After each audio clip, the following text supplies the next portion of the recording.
Order Historic Landmarks Commission, February 1st, 2023. Happy February, everyone. All right. Already. 1 month down. Okay, well, we'll start with roll call. Thank you. Thank you, Chair Grumbine. I'll take a roll call. Chair Grumbine, Present? Vice Chair House, I am here. Commissioner Butler, Here. Commissioner Dorden, Here. Commissioner Drury, Here. Commissioner Ensberg, Here. Commissioner Lenvik, Here. Commissioner Manuel, Here. and Commissioner Uli. Here. Perfect. We have a quorum. Thank you. All right, thank you. On to item A, 2023 appointment of subcommittees. And this was a continued item. Yes, Mr. Chair, through you to the commission. So a couple of updates for you all. One is that, let's start with the objective design standards. So I think our roster incorrectly had a number of people on there, and I discussed with Rosie Deisty, who is managing the objective design standards, and confirmed that Mr. Dorden and Mr. Uli are the official HLC representatives. And I also got confirmation from the city attorney's office that I'm going to say Cass Ensberg is serving as a representative of the AIA, and that is still appropriate, and the city attorney is comfortable with that. So you wouldn't be an HLC representative. You can still maintain your role as representing the AIA, and because technically there are 3 HLC members serving on that for those conversations, we can't allow any other HLC members to attend those live meetings or join in, even as someone viewing it from the public. It will really have to be, we record every meeting, so it doesn't mean that you won't get a chance to see anything. So that's just that's a Brown Act situation that we just need to maintain. And just clarification, I think why the Chair Grumbine, your name, and then Commissioner Lenvik, you all had previously served on objective design standards for SB 35 for that specific housing development project, and I think those were just left over on the roster. So just the clarification on that particular subcommittee. And the three HLC members that you mentioned, that was the 2 that are on, and Commissioner Ensberg even though she's not on as HLC, she's still being part of it as someone else. Correct. Or, not right. someone else, but yes. for and knowing that, all three go. like you're not, you will not technically have your HLC hat on for that you've got your AIA hat on. So clarification. So we get hats. I know, so many hats to distribute. And then, let's see, I was trying to get information about the Design Awards Subcommittee, and I didn't hear back from any commissioners on that information, so I don't have any specific update on that, but I think if we could get a sign committee appointee, we've got the signs, I'm sorry, but the designation subcommittee, and then everything else are those specific working groups, such as the De La Guerra Plaza Design, the State Street Advisory Committee, and the Objective Design Standards. So those really shouldn't change when you've got a specific working group as they come in. So if we could maybe discuss the designation subcommittee and make sure that we have our roster for that. Okay. And then, okay, so let's do that first, but then I still had a question regarding the awards or whatever. And if we want to go ahead and designate, I'm happy to do that to be able to close out this item. And Yeah. then if we get direction from the city attorney's office that there's something, when a particular item comes up, we can look at that at the time. And Sounds good. I'm happy to do that. All right, let's do that then. And so let's go with the designation first as a subcommittee. Currently, who's staffing that? Or who's not staffing, but who's it? I have Dorden, Uli, Lenvik, and Manuel with Drury as an alternate. Okay. And so does that still sound good to everyone? I'm happy to continue to serve in that capacity. I would like to continue in that as well. Okay. And Commissioner Manuel, I don't think it's And I have, when we get to the announcements section, I'll have an announcement. So, yeah, I think we would probably, we shouldn't expect Commissioner Manuel to be able to serve anymore. So Okay. you might want to find an alternate. And Mr. Chair, I would suggest that the awards function of HLC be included as the responsibility of designation so that we don't have yet another group running out. Okay. Since we deal with the Yeah. evaluation of properties for designation, we could equally evaluate things And that you for award. fairly regularly meet as well, at least what it was, is it typically quarterly or semi-annually? Well, we'll get to that. Okay. Somewhere there, at least you meet a couple times a Yeah. year. So, Yes, we do. So that makes sense, at least as a way of lumping and condensing. Any other discussion about that? Anyone else feel? I have a question about another topic. Okay, in the designation No. side of things? Okay, let's tie up the designation I'm first. happy to continue, serve, if that's desirable. Okay, sounds good. And then, so now that there's an opening, is there anyone, especially anyone that may not be serving on a subcommittee and wants to or willing to? I would suggest potentially, if there's an announcement about Commissioner Manuel's replacement, that person be given the opportunity to take its place. Okay, and that would, I'm assuming that that's the landscape architect, so that would also make sense in terms Yeah. of some of the designations that we need to designate. That'd be So, my suggestion. Yeah, plants or buildings too. Yeah. Yeah. Okay, is everyone okay with that as a way of going forward with this? Okay, so in which case, we'll just hold that spot and we can always do, once the person becomes on, we can do that then. We haven't always had 4 people on that committee. We used to just have 3, and then 4 people on the commission wanted it, so we just Yeah, but added 4. But if you, That's a- so we don't have yeah. to mandate 4, is what it's not mandated. to Gotcha. 4. So we can add someone on one way or the other. It doesn't, we can just keep going with our list with 3, and then we can add some on later if we want to.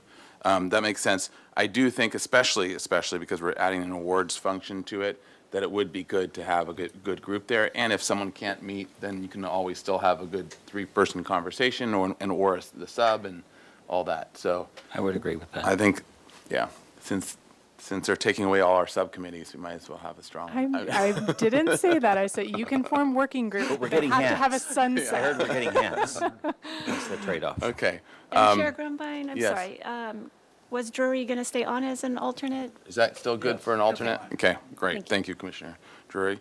Okay, so let's do that for now, and then we can have a discussion with our new HLC member once they're on board.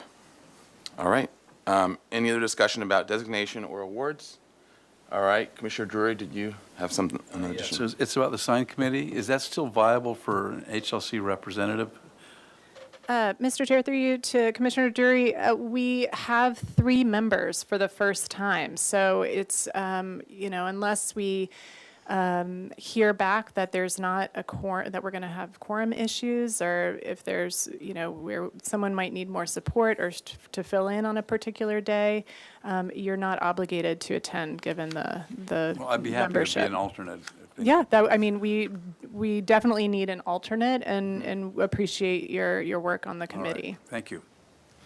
So you're going to get all these posts and not have to do anything. That's well played. Yeah. All right. Any other discussion about our subcommittees?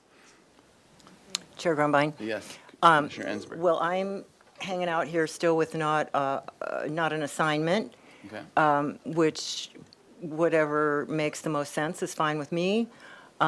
If there is help needed, I'll be happy to step up, and if there isn't, then I'm fine to be a free agent. All right, sounds good. So right now, can you summarize again what our actual subcommittees are? Yes. So we've got our we've got the consent calendar, which, again, do you want me to go through who's Sure, appointed yeah, on them? let's do Okay. that, because we don't, So we have our consent calendar. We have House and Uli as the alternate. Landscape, I think, I know we're going to have someone new come in, so I think we should reserve that spot for them. But we have Commissioner Butler as the alternate. Sign Committee, we have Mr. Drury. And then the Designation Subcommittee, we have Dorden, Uli, Lenvik, and then Mr. Drury as an alternate. For our ad hoc subcommittees, those are the kind of the staff workings. We've got our objective design standards, which is Uli and Dorden.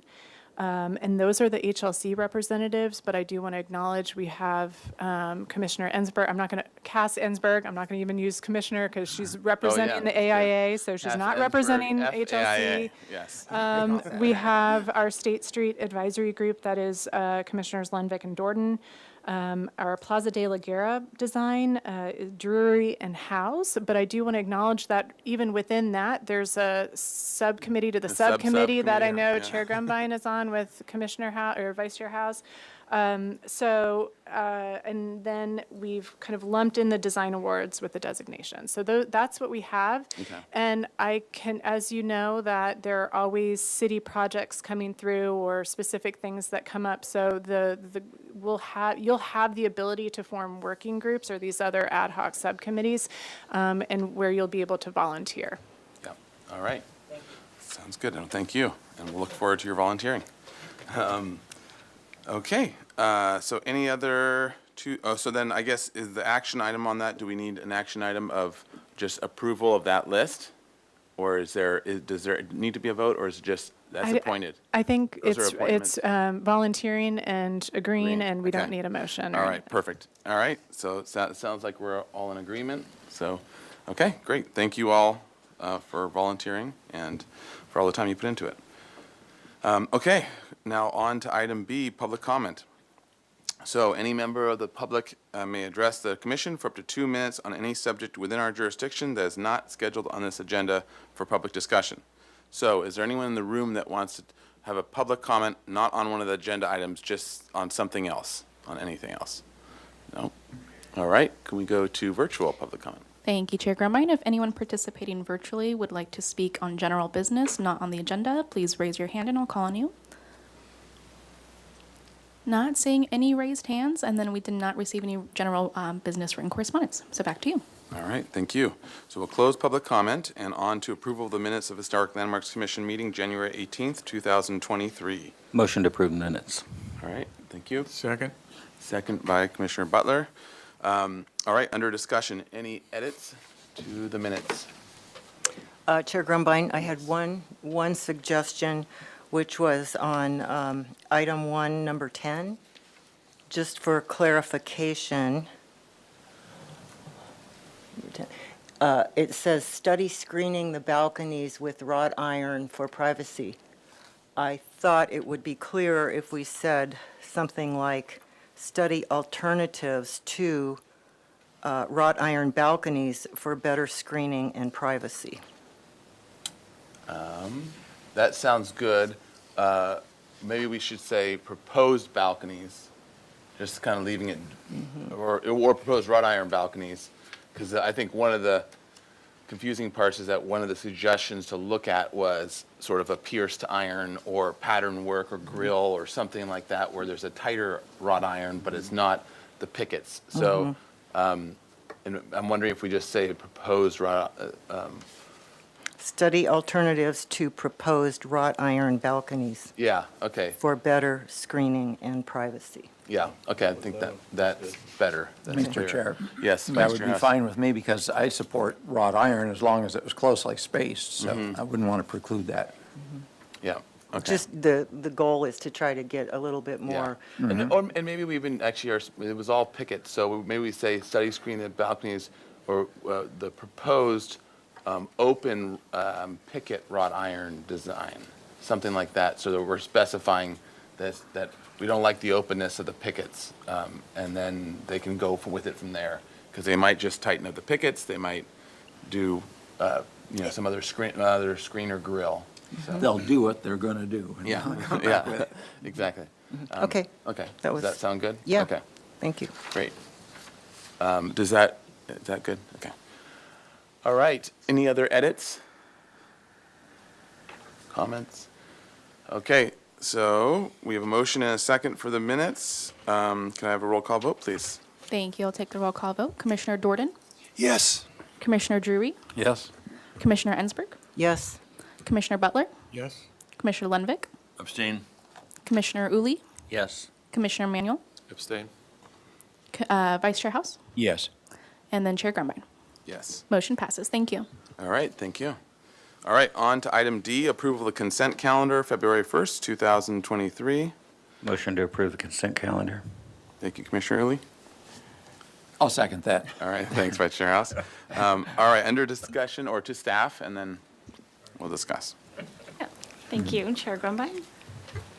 Let's see, item A was for 1426 Alta Vista Road. The action was for final approval as submitted. Item B was for 223 Cabrillo Boulevard, East Cabrillo Boulevard. The action was for final approval with comments. Item C was postponed, item C was for 1950 Las Tunas Road, which was postponed indefinitely.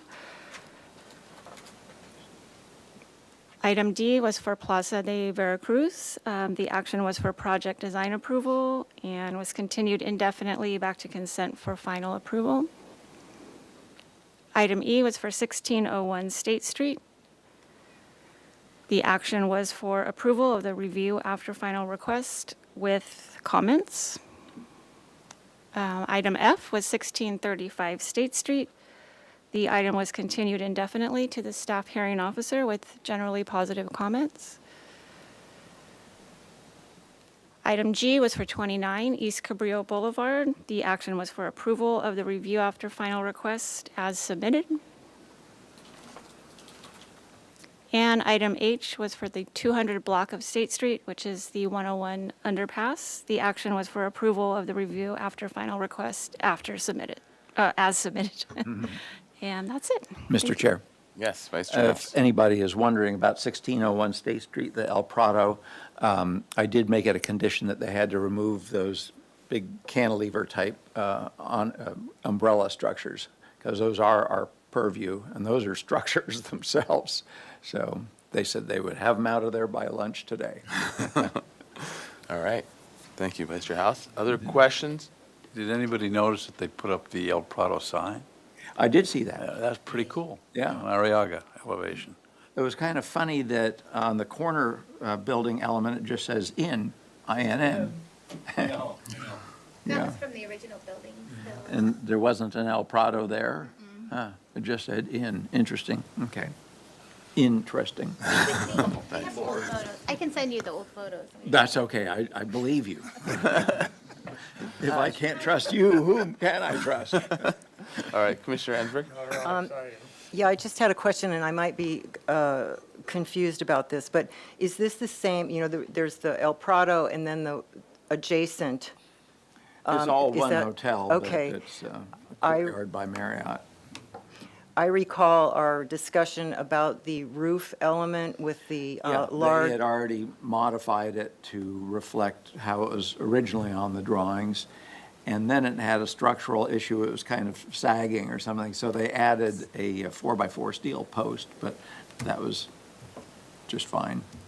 Okay, all right, thank you. All right, I did also condition that they had to paint the spun aluminum top to the vent equipment that was on top of there, and I didn't buy the argument that it'll just dull down by itself.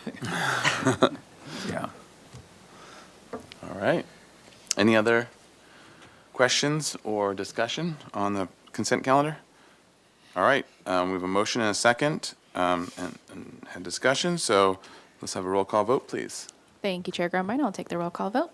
Commissioner Drury, Yes? Commissioner Ensberg, Okay, tell me if I'm doing this right. There were a number of items that I was not present for. I mean, these were before my coming on, so I want to abstain from A, D, G, and H. If that's the right way to do this or not, tell me. Otherwise, yes. Okay, thank you, I think that works. An Commissioner- abundance of caution. Yes. They always like it when we abstain from things more. He is back there. Yes. That's right. All right, Next, we Go have ahead. Commissioner Butler, Yes. Commissioner Lenvick, Yes. Commissioner Uli, Yes. Commissioner Manuel, Abstain from B, D, and H, and yes on the rest. Commissioner Jordan, Yes. Vice Chair House, Yes. and Chair Grumbine. Aye. Motion passes. Thank you. All right, thank you. And thank you for taking care of that full consent calendar. Hour and Okay. a half. Yeah, it looks like a big one. All right, item E, announcements, requests by applicants for continuances, withdrawals, future agenda items, and appeals. So. Yes, Mr. yeah, Chair, I let's just want to look into- acknowledge that this is Commissioner Manuel's last HLC hearing. gosh. And I just want to. Thank you for all your service. Yeah, appreciate everything you've done. I know, and we will have a certificate for you. I just want to point that out. But again, it's just been a pleasure to work with you, and I think you've been such an incredible asset to the commission and working with staff, and we just thank you so much. And we're going to have coffee and donuts, minus coffee and donuts. Celebrate by not having anything but a glass of water that you can serve yourself. Right. And so, yes, and we did have council had their meeting last night to do the special recruitment. So we will have a new landscape architect on shortly. So at the next hearing, I will Do we have the imagine. name of that person? So Charles McClure is the Okay, gentleman who applied. I haven't 100% confirmed. I need to get the official Yeah. email from the city clerk's office, Yeah. but it looks likely that we'll Good. have a new landscape architect. Great. Fantastic. Other announcements, et ceteras?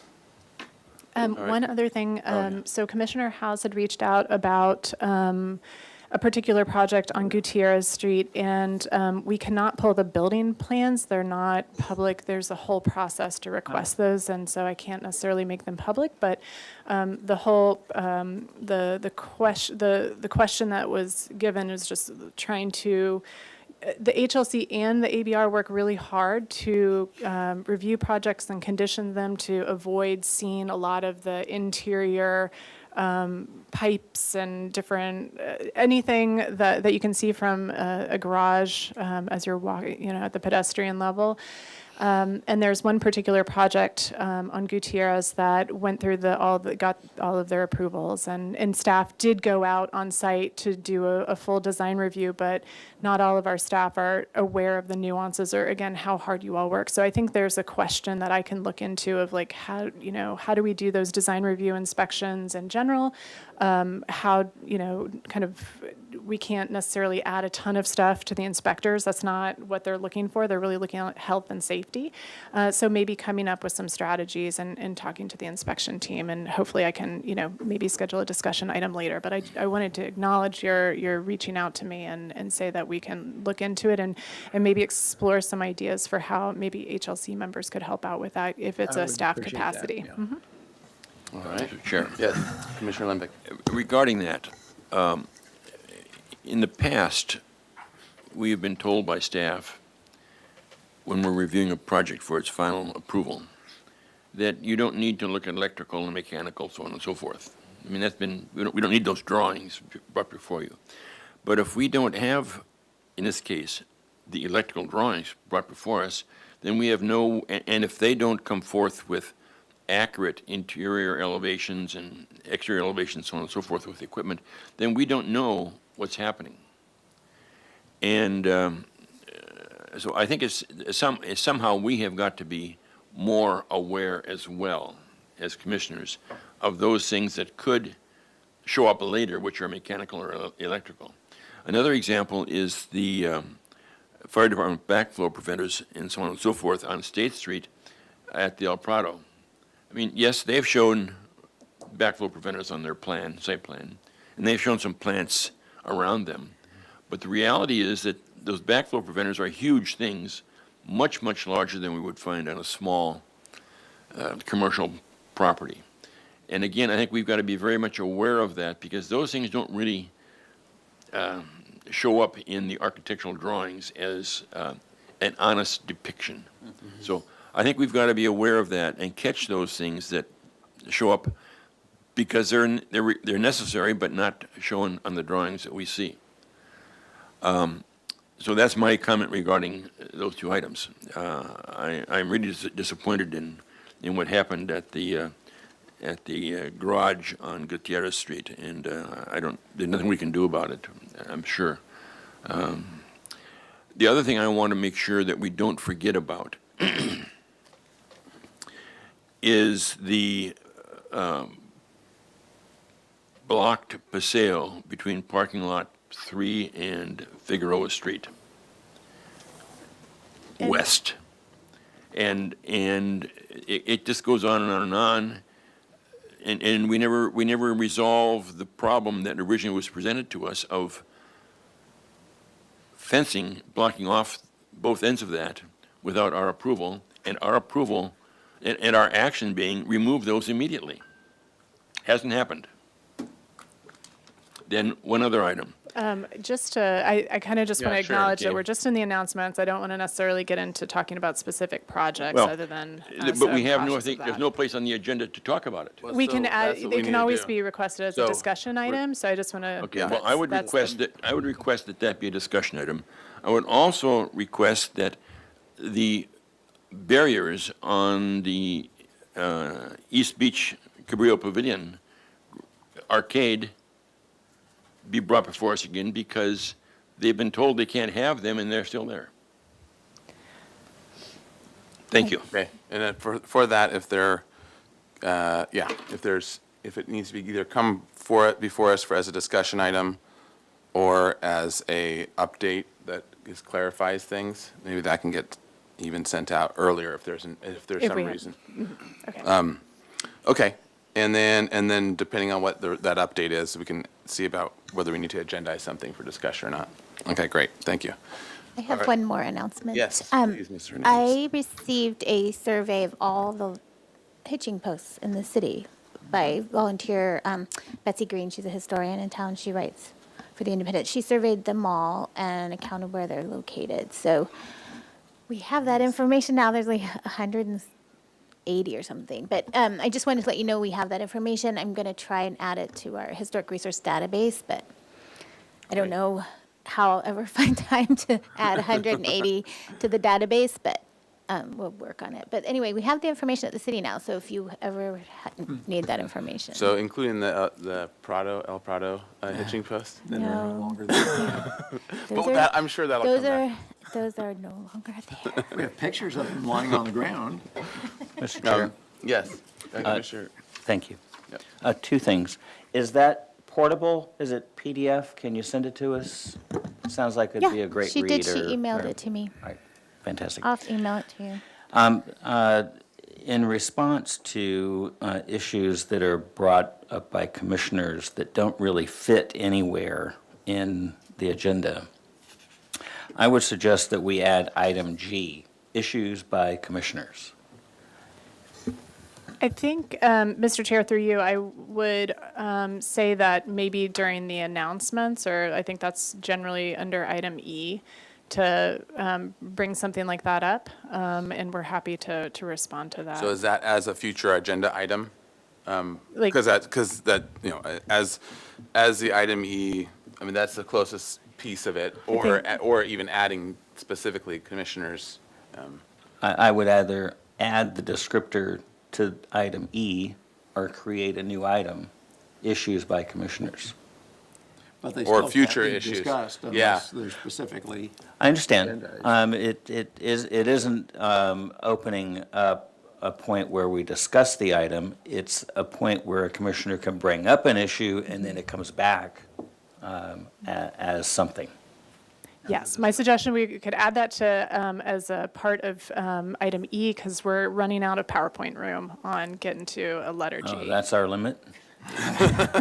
Starting to get, if we keep general business to one PowerPoint slide, that would be my preference. We'll go into Roman Use the numerals. font. All right, I'm just All right. suggesting, let's make Yeah. a place on So the if we can- agenda if so we that can we put can it bring on up E, issues, yeah. so that we don't have to say, there's no place on the agenda for us to talk about things that bother us. And just, Mr. Chair, through you, so you, and I hope that HLC members are aware that we're always open to those updates, and that even if it's not specifically listed, that's how we've responded in the past. Yeah. Thank I think Commissioner Early just wanted G for gripes. Yeah. You're pretty sharp. That's probably why you're the chair. All right. Any other announcements future agenda items? Chair Grumbine, Yes. is this the appropriate time to give the update about the airport work group? I gave one last time. Is this the time to do that? Oh, what's that? Maybe the subcommittee reports, even though it's next. We already did that? Oh, no, we're not there yet. Oh, okay. Yeah, All yeah. right. No, Okay. we'll Thank you. get, yeah, for sure. All right. All right, any other future agenda items, et cetera? Or announcements? All right, on to item F, subcommittee reports. So, Commissioner Ensberg, you want to kick us off? Yes, just briefly, the airport work group for the initial input on the airport expansion met on January 25th as a continuation of our previous meeting. And basically, the simplification was the general theme, and that information was taken and is being melded with comments from police, operations, and facility staff at the airport. And once they have the final list together, they will give it to the design consultant, and they will develop a final concept design that will then go out to the public and include our HLC, and that is expected in about 2 months or so. Great, exciting. Yeah, All it's right. good. It was a good group. That's good, thank you. Other subcommittee, Chair? yep. So the Plaza de la Guerra Design Arts Advisory Group met on Wednesday last, and I haven't read the new request for qualifications, but it's gone out. So we're pushing that, not just the Chumash Circle, the water feature, but the, what do we call those things, those discs that are, there's a number of six. What do we call those things? But anyway, the. Art nodes or something? Yeah, something like that, throughout the plaza. Highly descriptive. So the request for qualifications is the most important thing. And there was some discussion about what the final effort would be by the artist and how that's going to be fitted in with the maintenance of, because they're going to place these things in the ground with dowels, because we don't want them lifted out, of course, and taken away in the night. But everything seems to be moving ahead. Brad Hess is doing a great job sort of corralling all the cats. Thank you. All right, A Commissioner question Lenvick? for that committee man. So you're discussing and sending out requests for proposals from designers or whatever for those things. Everybody. You're you're assuming that when the final project is brought before us, that we will approve them. I mean, that's. Of course. Well, I mean, I'm serious. I would question that those elements will ultimately be approved by this So, committee. Commissioner Lenvick, I think staff has something about that. I think I know what they're going to say. Again, I think this is really just supposed to be an update, and I don't necessarily want to get into a conversation about the Yeah. project. But I think as just a sort of general frame of reference for it, as art things, just what is within, is not in our jurisdiction as art, I'm pretty sure that the answer is going to be, is the First Amendment. And while we have courtesy reviews on things that the city does. And we're some not time gonna- away from looking at actually completed projects. So Yeah, okay. Well, thank you for that I'll make update. sure that Commissioner Lenvick is updated. Okay. All right, other subcommittee reports. Yes, All right, Commissioner to the Lenvick. extent that staff allows me to speak on these issues. I just want to inform the Landmarks Commission, we have not had a State Street Advisory Committee meeting in a month or two. And I checked my calendar, I don't see one coming up relatively soon. However, the city council did have a presentation by the staff, Tess Harris, and by the planners, MIG, about 2 weeks ago on a Tuesday. Or maybe a week ago, I'm not sure what, yeah. And the only thing that I think is really relevant, it was just a presentation, the council asked a few questions, some people got up and, from the public and asked, made some statements, but I think the thing that's really relevant and everyone here should be aware of is that the process right now is that in May, I believe, April, May, the planners will come up with 3 preliminary design concepts, which will be released to the public and all of us, of course, for input. And I think that is the point in time when we, because we're all kind of graphic and drawing oriented, will see what options are being considered by our staff and MIG, the planners. So keep in mind, that's coming up, and that will be, I think, the real point where we and the public can start digging their teeth into what State Street might want to look like. After those 3 are reviewed and comments on and so on and so forth, then they go back and they will come up with a scheme that they will be presenting later in the year. So that is really all I have. I think, I don't recall when we're meeting next as a State Street Advisory Committee, but maybe a couple months away yet, so. Okay, thank you, Commissioner Lenvick, for that. Okay, any other subcommittee reports? All right, let's go on to item 1, State Street discussion. So this, this is an agendized item, so we can talk about it. So this is a request from the commission to discuss and draft possible recommendations to council regarding the temporary conditions of State Street associated with the Economic Recovery Extension and Transition Ordinance, ERATO, approved by the council. The ERATO temporarily suspends municipal code regulations in order to allow outdoor dining and outdoor business uses in the public right-of-way or on private property. The ERATO will remain in effect until December 31st, 2023. And there's a note, businesses must implement the design requirements listed in the requirements for operating a business on the temporary State Street Promenade, February 1st, 2023. And that is it. So with that. So, Mr. Yes. Chair, this is a request of commissioners to add this as a discussion item.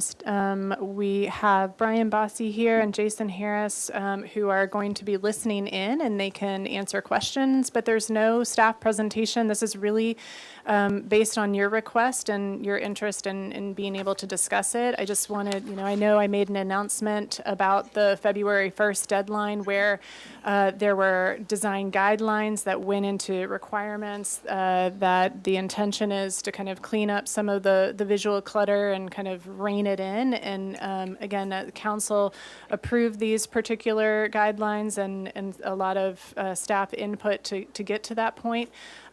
So this is supposed to sunset at the end of this year, and staff is working on will be drafting plans for council consideration, and now is the time for you to kind of consider your HLC perspective, and again, we have the gentleman here who can answer questions if they come up, but the floor is yours to discuss and try to kind of navigate what your thoughts are. Okay. All right. So with that, do we have the PDF of that was part of the attachment for? Yes, it's linked in the agenda. And so it was distributed to you all Yep. through the agenda. Great. So maybe we'll start with this. We can start by maybe walking through that quickly, a quick walk down State Street, and then maybe we can go to public comment, and then we can go into our discussion of it. How about that? Chair Grumbine? Yes, Commissioner Do Ensberg. these screens, can these be made to work? We're dead on the counter here. To the commission, those screens at your desk or at the tables only display with the laptop. So Oh, okay. you have to look on the screens on the wall. Okay, all right, thank you. Mr. Chair? Yes, Commissioner Lenvick. I have a question of staff. The agenda says that we're going to discuss and draft possible recommendations. Isn't this in fact the ordinance right now? That is correct. That is a Right. council-approved and So- adopted situation. And What are we discussing then? I think that's to the chair and Commissioner Ensberg who requested this item and just trying to, again, that my understanding is that, you know, at the end of 2023, there's going to be, you know, this is supposed to end, and there's going to be something else, and staff will be working on that. And I think this is the opportunity for the HLC to be able to kind of consider what are the current standards, what is this, you know, what are the next steps? And so it's a little bit, I don't want to impose ideas, but maybe you could say a little bit more. Yeah, sure. And because I pushed for it, was I think this is the discussion, well, to be very simple, this is a discussion that should have been had 1 month into COVID,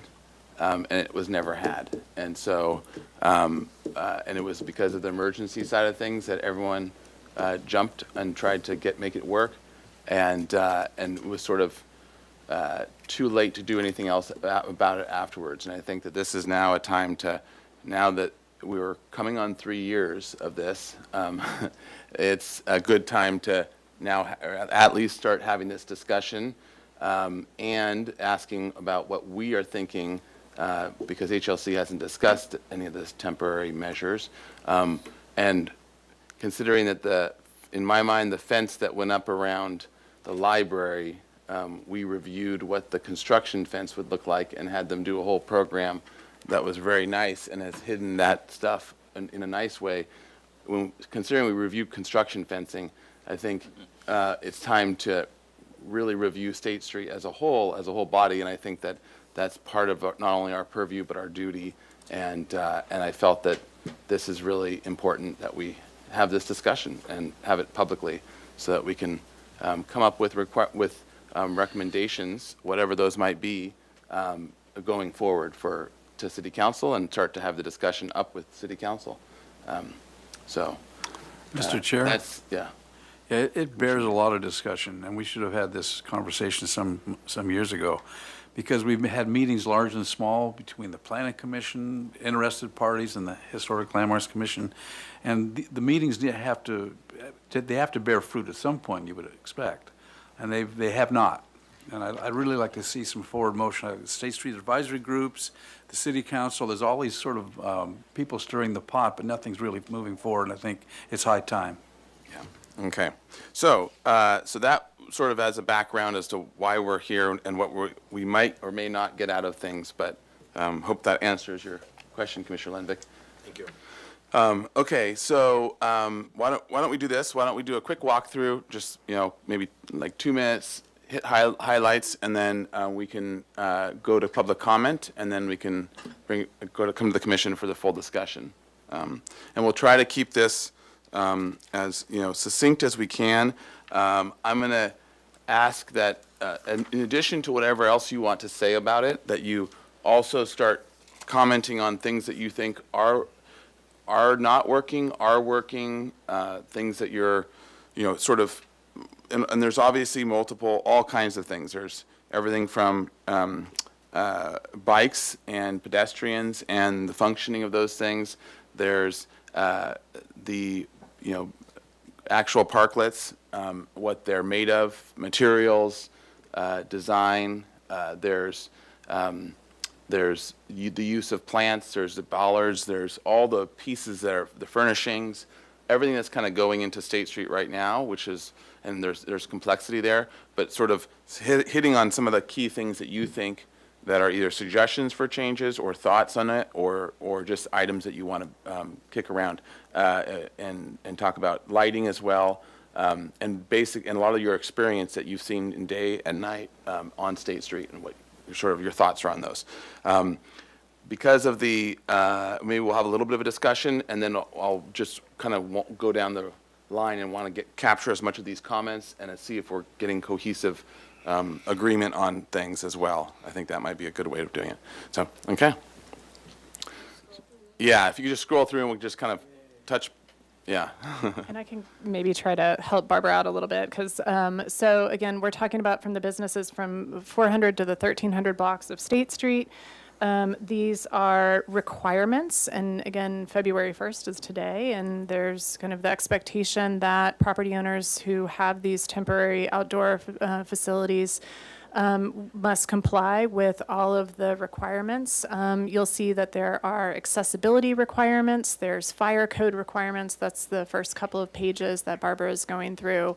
It talks a lot about ramps. If you're going to have outdoor dining, making sure that they're accessible to everyone, and just talking about vertical clearance. And so, yes, a lot of this is just for accessibility purposes. Drainage and storm flow, you've probably seen a lot of that conversation and just trying to manage that. And at the bottom of page 7 of this document, it gets into the design requirements. So I think this is where you'll be most interested. And I am not an expert in this policy at all. Maybe if we want to, I don't know how quickly you want to move through this part. Yeah, and actually, if you go back up a little bit, so I think part of the requirements are the portability, so things need to be able to be moved, as I'm understanding it, and then within a 24-hour notice without mechanized equipment. And then the enclosure side of things, the open is good, and the closed, totally closed off like the other one is bad. And then there's roof and overhead elements, which are not allowed for new structures, but they're allowing them for the old ones. Umbrellas are permitted. Tents and all those things are not. Let's see. Furniture, plastic and vinyl furniture is prohibited. Lighting, there's some no neon. Unless you're a brewery. No, just kidding. All right, let's see. Signs and logos, some info on that. Colors, those are pulled from the from our color, our EPV color chart. You can have any color you want as long as it's black. A lot of value. All right, so heating equipment, specs on that, or at least direction on that. Let's see. And Yeah, it's just being kind of good- sets, Just being good, in good repair and cleanup. right, and just Yeah. kind of cleanliness and setting expectations and no smoke, kind of emphasizing other city policies. Okay, great. Now, I do want to add a couple notes because of sort of insider information from a couple of years ago. As things were playing out, as State Street was being changed in the fall of whatever it was, two and a half years ago, I do know the head of transportation who was spearheading it made it very abundantly clear to me as all these things were being built that everyone was being very clearly told that as soon as COVID was over, they'd lose everything. It would all go back. And so they weren't going to, anything they built, the property owners were made absolutely crystal clear that this is a very temporary thing. And so I think that has been, I know we forget very quickly and easily once we have something what we were told at the beginning, but that has also been a key important factor in all this, is that all these things were done with everyone understanding that it would all go away, at a moment's notice. So I just want to make sure that everyone understood that as a background. So this is not telling people that they're now losing something that they thought they had a right to, and that thought that they were investing in it for a long time, because these were always meant to be very temporary. And at the beginning, everyone was thinking in the months, but then it became into the half years and then into the years. So, okay. So at this time, let's open public comment for this item. Any member of the public wishing to comment on this item in the room? No? Okay, seeing none, let's go to virtual. Thank you, Chair Grumbine. If anyone participating via Zoom would like to speak on this item, please raise your hand and we'll call on you. Not seeing any raised hands, and then we did not receive any written correspondence for this, so back to the commission. All right. So commissioners, for discussion. So we can just sort of popcorn around. Let's try to have a fairly, fluid but a concise discussion as well. Let's try to raise particular topics and talk about them maybe, and then we can kind of go to personal quick summaries. So.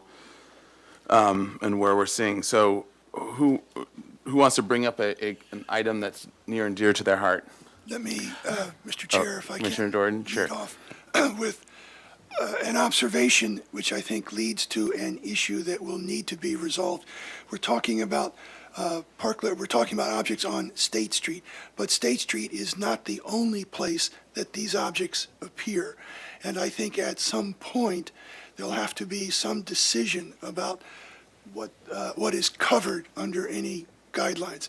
And I personally would suggest for issues of parity and equity that the same set of standards be applied across the city so that we don't have a situation where merchants on one street are given a different set of obligations than merchants on another street.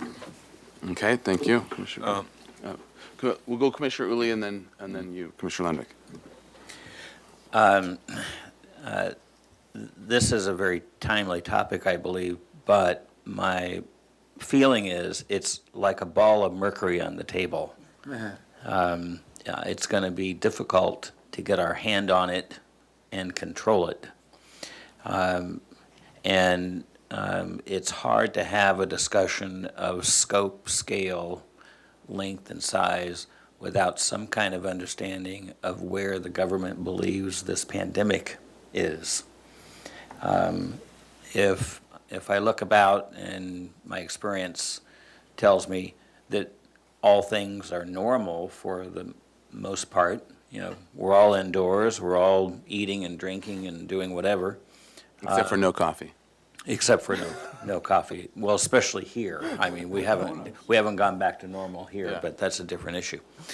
That it seems to me that all of this should go away. That's one swing of the pendulum. And the other swing of the pendulum is that it will continue and that outdoor things will still need to be provided for, and then therein lies. So what does that look like?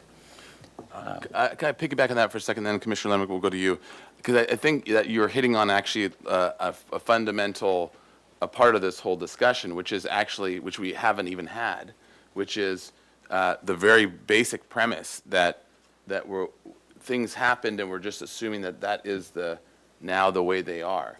And I think that the first part of the discussion really needs to be, should State Street just everything go back to the way it was? And then go through a process after that to actually see if we want to change it in any way.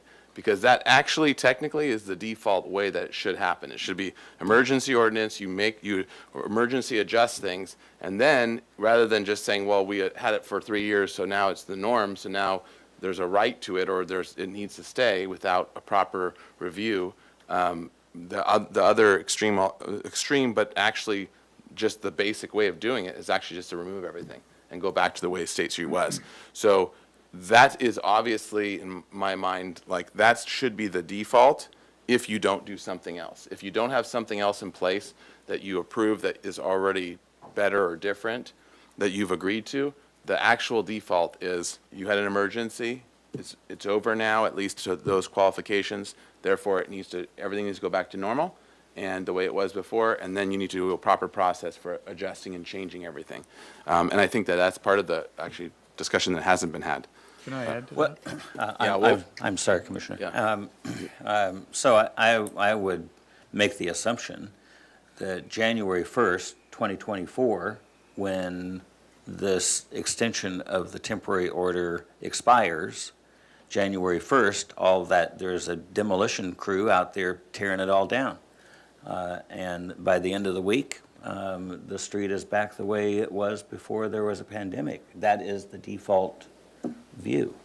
But it sounds like discussions might be, well, let's keep this thing going until the State Street charrette business sorts its stuff out so we don't have to undo it and do it again. It's a very challenging topic for sure. Mm-hmm. Commissioner Butler on this, and then we'll go to Commissioner Lenvick for a new. Yeah, just adding to the comment, one of the questions I had was there are a number of other development projects going on around the city and specific to state, the Digital City Project, et cetera. So this has cascading effects on those as well, you see. So to your point, determining go, no-go, and what the implications are upon other initiatives, or do we need to consider and integrate those other initiatives within what happens to State Street as well? One thought was, from my own background, was sort of like, is there any expectation for there be Wi-Fi and hot spots, et cetera, to make that corridor of State Street more digitally supportable, right? And that's, I know it's outside of the scope of design, but that's part of what our digital city project is about, is creating access to the internet and et cetera, et cetera. So I think the point's a very good one. All right, Commissioner Lenvick? Yeah, thank you. I agree with Mr. Jordan's comments regarding parklets or structures that are outside of the State Street corridor itself. The master plan boundaries include the 0 blocks both east and west of all the cross streets of State Street. So while we talk about State Street, I'm making the assumption that when the planner comes back with the schemes, that while the cross streets, 0 blocks, east and west, won't have the same importance, I think that they are captured by the plans that we currently have showing boundaries. I hope that that's the case at least. Now, there are some outside of that, sure, outer State Street and around other areas in the community where there's commercial parklets have occurred, and I think that they've got to be dealt with. I think one of the key things that we need to try to get back into this ordinance for design requirements is getting the projects to come back to HLC as they normally would before the emergency ordinance took effect and moved it away from us. If they came back before us, I think that we would start seeing better quality projects brought to us, and by virtue of the review that we would give them, we would see better projects that, that get built. And that's assuming that they would go away, and I think we should caution anybody that comes before us that the expectation is that all this is going to go away on January 1 of 2024. I mean, that's when I think the council's extension of the emergency ordinance will go away. There are some businesses in the community that are on State Street that have a lot of influence apparently because they keep getting this thing extended with a council majority. But I think we need HLC review as part of anything. Okay. All right, Commissioner, we'll go Commissioner. I think I had mine on. Okay. Let me turn mine on. Commissioner I'm waiting patiently here. Ensberg and then Commissioner Dury. Thank you. Thank you. Yeah, I just wanted to tag on to that, and for what Commissioner Lenvick said, that this is the EPV. It's not just State Street, it's the entire EPV. So we have this beautiful network of a street with paseos that lead off to other areas, and the design is not only the vertical, it's the horizontal. So the streets and the paseos and the plazas and the courtyards that lead to, that are led by the paseos around are all part of this. So I just wanted to make that, and that, of course, HLC has a very important responsibility to be involved with this. So we're not here to hinder, we're here to help, we're here to ensure that our city is the most beautiful city in the world. So, and then I wanted to also say, just to clarify, I think one of the things that people get very confused about is, regardless of the pandemic, I don't think, unless anybody wants to raise their hand, I don't think anyone is questioning the ability to be outdoors, to dine outdoors. Everybody wants that. That's why we live here in this incredible environment, in this beautiful place, is to be outside, to recreate, and to dine.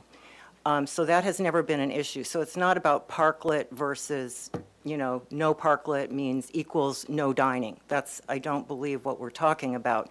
We want outdoor. And before we instigated this during the COVID, we had an ability to have outdoor dining on the sidewalk, and that should, I think, continue. So I appreciate the comment that the chair said about reverting back to what was, I will say, officially approved, before we took this step for this emergency action. But it really isn't about parklets, and if you even look up the definition of a parklet, it's not dining. It is a outdoor space, usually in the parking area for the public to use, and it's usually like a little park, a little baby park with plants, not necessarily dining or anything like that. So I just, just to clarify this confusion that we keep hearing people saying, oh, if we take the parklets away, then we don't have dining. No, that's not what we're saying. We want dining. Everybody wants dining. It's just where is the best place to put it, given all of the other constraints like ADA? How can we best accomplish that in our existing condition? So I just want to add that, not to go on any further. Thank you. Commissioner Drury? So it seems to me that we're, so in 11 months, everything's going to go away, which means that the bollards are going to go away, the parklets are going to go away, the plantings that block off the streets, and the State Street will open once again to traffic. That's how it was, right, before all this. So what are we going to do about that? I mean, I would like to see some entity, and I think it's the Historic Landmarks Commission, say, this is what the surface is going to look like of State Street. And Sheila Lodge came up with a wonderful idea. That's going to be, it should be all same level, drainage is underneath, so that you have the room to have business. You have, I think that Commissioner House suggested that the awnings could be extended, the awnings ordinance could be extended.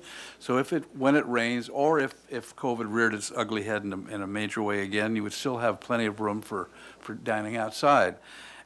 To this point, and I've been, that meeting at the library, which I thought was very educational, it still struck me as nobody has made a statement about what State Street is going to look like from the ground up. And until we do that, all this is just talk. Well, I would say, this is also one of the distinctions we probably should have started off with as well. Because the State Street Advisory Group and the MIG, the planners, and all the efforts are going into the long-term planning, that's a lot of what you're saying in terms of raising a street or doing those things, that's that whole design. And I think, to be clear, I think what our we're really need to focus on the interim plan because quite frankly, that could take another 2 years to figure out the plan and work it all out, and then another 5 years to actually build out a chunk of it. So now we're at 7 years from now, and what do we do in the meantime is part of the question. One of the basic answers is do the default, return it back to what State Street was. Done. That's a simple answer. That's your default, which would be if you don't do anything else. Or you allow something else to happen as an interim plan for portions or all or whatever in the meantime, which right now has just been sort of a kick the can down the road and keep extending an extension of an extension and with some tweaks along the way. And we haven't actually addressed the real issue and the obvious thing. Well, Mr. Chair, it seems to me that the vast majority, my impression is that the vast majority of the citizens do not want to see State Street turned back into a thoroughfare. They want to have virtually a walking plaza that runs from the 400 to the 1300 block. I mean, that just seems to be the people. I've seen more people enjoying the citizens, local citizens, not just the tourists, enjoying State Street of an evening than I've ever seen. It rivals the days after Fiesta when people get their city back. And the idea that Sheila Lodge has come up with something really coherent, I was criticized for using the term hermaphrodite, but what I meant by that in that meeting, was that it's been neither one thing or the other. Nobody has come down and said, this is what we want to do, and is there a majority who wants to do that? And you're saying that for an interim plan? I'm saying that to push things forward out of because at some point we're going to hit that point of December 31st of this year. So we have 11 months to deal with it exactly. And it seems to me we need to make some sort of determination, and I think that the Historic Landmarks Commission would be the people to lead that discussion. Thank you. Okay, Commissioner? Yeah, Dick, or was there- I think, Okay. I think that you're maybe putting the promenade and parklets in the same basket. They are. The council, I think, has said you must eliminate the parklets, the structures. We're giving you an extension, they have to be eliminated by whatever is January 1st of '24. The council has never said that we're going to turn the street back into an automobile passage. I have not heard that. I know me either. Okay, so what I think our concern is getting rid of the junk that's, contaminating the beauty of State Street, which are the parklets. We gotta get rid of them. The no drive, it can still be there. The other thing that is, I think is critical, that we have not, well, we're gonna see some option plans in May or whatever, April, May. And I think that's gonna give us a good indication of where MIG may want to be taking this if the community buys into it. Will we see at that May meeting, with those plans, will we see what the cost implications of these things are? If turning State Street into a walking plaza at one level is $100 million, who's going to pay for that? If not turning it into that is only, $30 million, that may be more acceptable.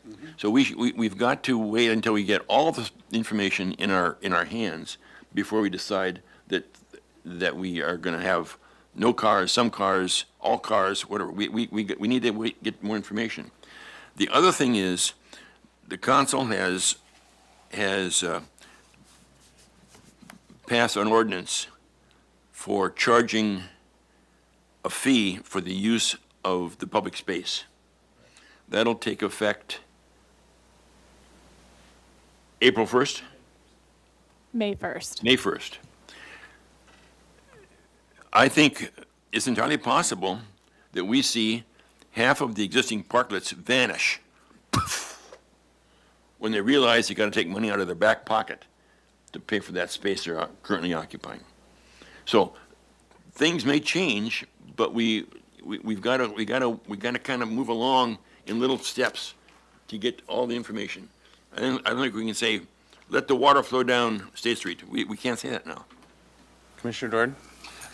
I'd like to build on something that Commissioner Uli said when he described this as a ball of mercury. I think he's exactly right. And in those situations, I don't want us to get bogged down in specifics. I think we are best at establishing some basic principles with which we can then evaluate possibilities as they are presented. For example, one principle would be, at the end of this year, we go back to the status ante, which means that they disappear, so that if they remain, they need to be justified rather than assuming that they can just continue. So stating the principle that way, they then have to justify. The other one would be that I'm going to use the word parklets, and although they've been described as temporary and portable, they are also substantial hard objects on the street. And they therefore create health, safety, circulation, and aesthetic impacts. And these need to meet the standards intended to protect health, safety, circulation, and aesthetic character of the city, just as a general principle. And so that then we can apply those principles as possibilities as MIG presents and so forth. That's my comment. Mr. Chair. I totally agree with that. Yeah. Yeah, I think that makes rational sense. Otherwise, we're just going to sit here and drive ourselves crazy. Well, Or walk ourselves crazy. Short Can't trip. drive. Just to add to Commissioner that, Butler. so Yeah. play it through on January 1st, they all go away. That still doesn't eliminate the option for the city and us to sit down and say, now let's really haggle out what we want to do with State Street. It doesn't eliminate our option, our choices. That's the benefit of that. So just as a footnote. Someone else going to join? So I agree with most of our assessment or discussion and comments so far. One of the things I think we one of the things, at least Commissioner Ensberg and myself talked about as part of the discussion with the city on the parklets was the fact that any structure, so you could have the same rectangle box space, and you can build it, looking like an old, railroad car with a giant roof and, this massive structure. Or you can dine 20 people in there, or you can take that same space, you could have a platform that comes apart and is portable and has umbrellas and chairs and looks nice and dine 20 people. And so part of the bigger picture of this, in my opinion, the biggest view impact in all these things, and view is only one thing, because, like we've talked about and try to bring up at the very front of our guidelines, is that, HLC is not just an aesthetic review body. We are actually, our duty is all kinds of things, including a number of things that are aesthetic and impactful. But it includes also the vitality and economic, well-being of the city and all the areas of the EPV. So when we think about in that terms, in those holistic sort of what is our duty and our charge, some of the aesthetic things, which are an important thing to think about, the biggest offenses visually, in my mind, when we walk down State Street, are these, are these vertical surfaces that are not EPV surfaces, right? They don't feel like Santa Barbara at all. They feel like leftovers at Home Depot that you put together, a lot of them. So while the guidelines are good for portable and things like that as some of the basics, I also think that going forward, we need to be thinking about and starting to require that they go to a standard and defining what that standard is. And that is assuming that it doesn't go back to the old State Street, because that is still the only actual real sort of processed option on the table. Nothing else has been approved, and nothing else has, everything else is just temporarily held. So one option is just go back to what State Street was. Another option is to come up with what State Street can be as an interim, which in my mind, number one, starts with the declutter of any vertical surface. So I wanted to throw that in Commissioner Ensberg. Yes, thank you. I agree, and I think that very simply, the whole point is that we have a master plan. That is where we look at all of the intricacies, everything that you could ask the public and say, well, do you want, to eat outside? And they were, yes, we want that. There's all this infrastructure. There's so many other components to it that are very, very complex, and that's what the master plan is designed to do. So I feel like we got ahead of ourselves making decisions about whether the street should be closed or open or partially open, or how the water gets dealt with, and if it actually could even be put under the street, or how expensive it will be, as Commissioner Lenvik brought up. So the master plan is critical that we all remain open-minded and allow that process to look at all those pieces before we make decisions like what we have done. So I did want to you asked us for pros and cons or what's working and what's not working. And this morning I went down and just walked the whole street. And I want to say that I think it looks a lot better. I think there's a lot of improvement, and it is looking a lot cleaner. I've seen a lot of a number of them that have gone away, and it looks better with them gone. And the roofs still are an issue, I believe, because they block. And I'm pleased to say that in many places where the little work group that we had in 2021, we had a little charrette group that put together what our recommendations would be, and I'm seeing a lot of those things being carried out. What those recommendations were 2.5 years ago, now I'm seeing them, and they do look a lot better. So I want to acknowledge that. I think the removal of the green bike lanes is a huge improvement. It just looks much cleaner and less runway. Yeah, and, but I still do see a lot of places, so these outdoor dining areas where they just have a simple planter with some plants in them and then matching furniture that's meant to be outdoors, looks really good. So I think for right now and until the end of this year, those could be all right. And I would also really like to see us addressing accessibility for people who are unable to walk or skateboard. I think a trolley is really essential for that.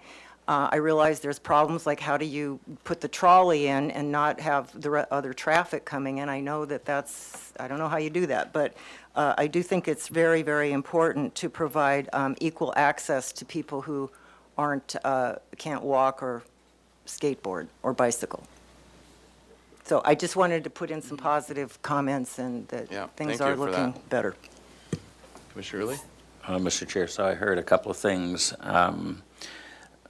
in between the lines of some comments you made a minute ago. There sounds like there's a working group that would be formed to create some standards, because I'm sure this is not the last pandemic that we will experience. There will be others, and we'll have other emergency orders that will generate this kind of stuff.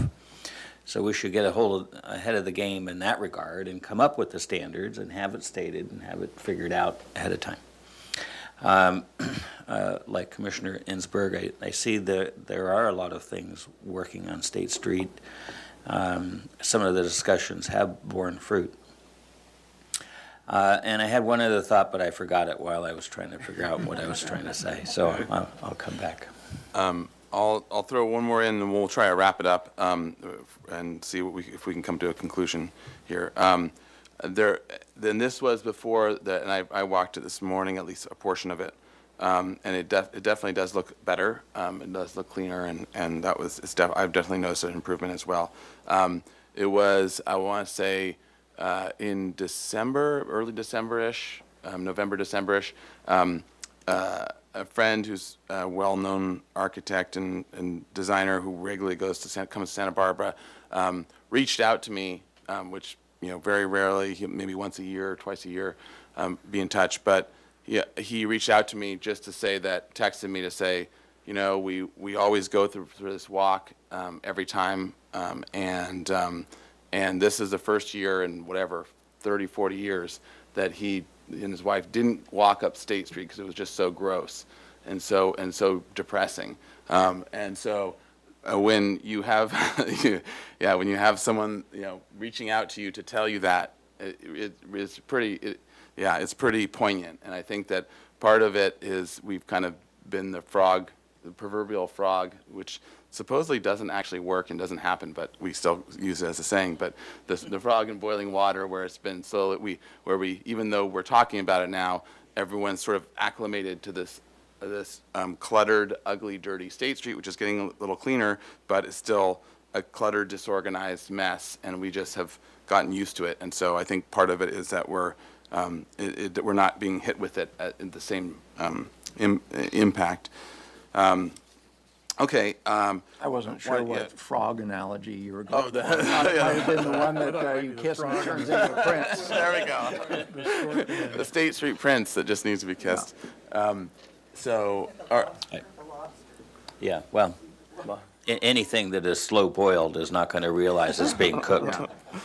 I remember my point in that is, to keep focused. I think the scope that we're really talking about is what happens between January 1st, 2024 and X date, whenever the other things that are moving, like master plan and State Street conversations, et cetera, become reality. And is there a point where these temporary facilities, as a result of a pandemic, become temporary facilities because we're waiting for the bigger plan to happen, and we don't want to lose the fact that we've captured the street, we've rescued it from car traffic or whatever. And I think that's the narrowed part of the scope that we're trying to get a handle on. And I believe that Commissioner Jordan hit it on the nail by suggesting that we have 2 or 3 or maybe 4 guiding principles that will aid us in whatever it's going to be in the interim. Because as far as I can see, that's pretty much all we're going to have control over because of the other elements that are at play, the master plan and the bigger conversations about the end result of that street. I would, I agree with most of that. I would say the one part that I would want to modify is I haven't given up on this year yet. Even though there's a date that's set for this to sort of sunset, and everyone knows that there's been multiple dates for sunset stuff, and so I think if we can come up with a good way and even a staged way in which this can roll out, and maybe it by January 1st is fully implemented, but maybe along the way there's something else that could be implemented practically speaking, or or certain things like structures over a certain height get modified down, or things like that, where we can come up with concepts where by one date we have a partial rollout, and then by the January 1st we have a full rollout, or something like that, where there's thoughtful ways in which we can come to a regularization or a beautification of State Street, or not just State Street, but the EPV. There might be some other options there, and I don't want to give up on 2023 just because it officially sunsets by that point. I understand. I'm gonna suggest that come May, when the ordinance to charge per square foot of public right-of-way you're using will be, as Commissioner Lemvig suggested, a motivator that will clear the street of improvements put by private property owners. If that's the case, then, if that goes into effect May 1st, let's say by the 15th of May, half of them are gone. I would say that then the threshold is the ones that remain must comply with, whatever, standard we come up with, and then would have to be modified accordingly.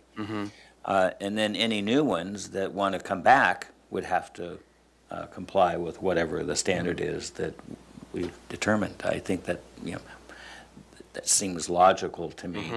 And there could even be built into that a grace period of whatever, a couple months or whatever to get compliant. Because personally, I don't know.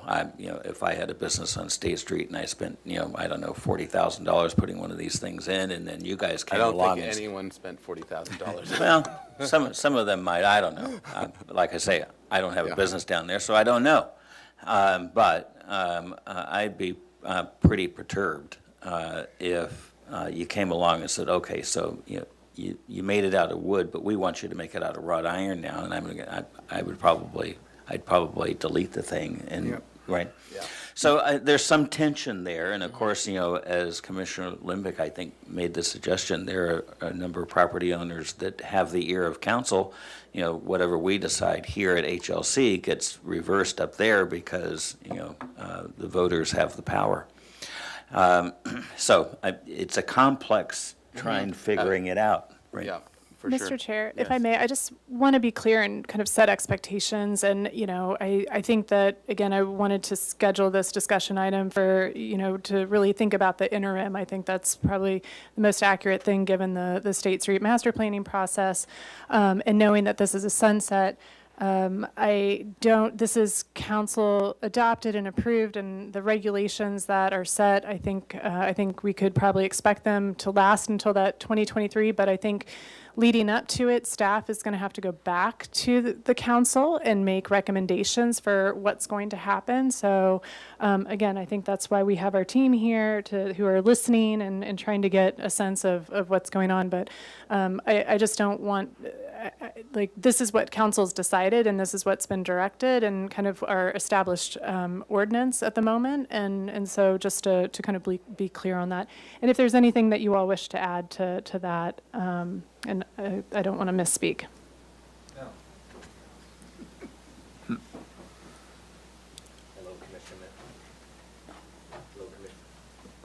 Okay, here we go. Hello, Commission members. Jason Harris, City's Economic Development Manager. I think the advice that your staff liaison, Ms. Kokinda, referenced is factually correct, right? That the Economic Recovery Ordinance set to expire, you all have been referencing that. The design guidelines you've referenced were approved and adopted by Council September 20th of last year.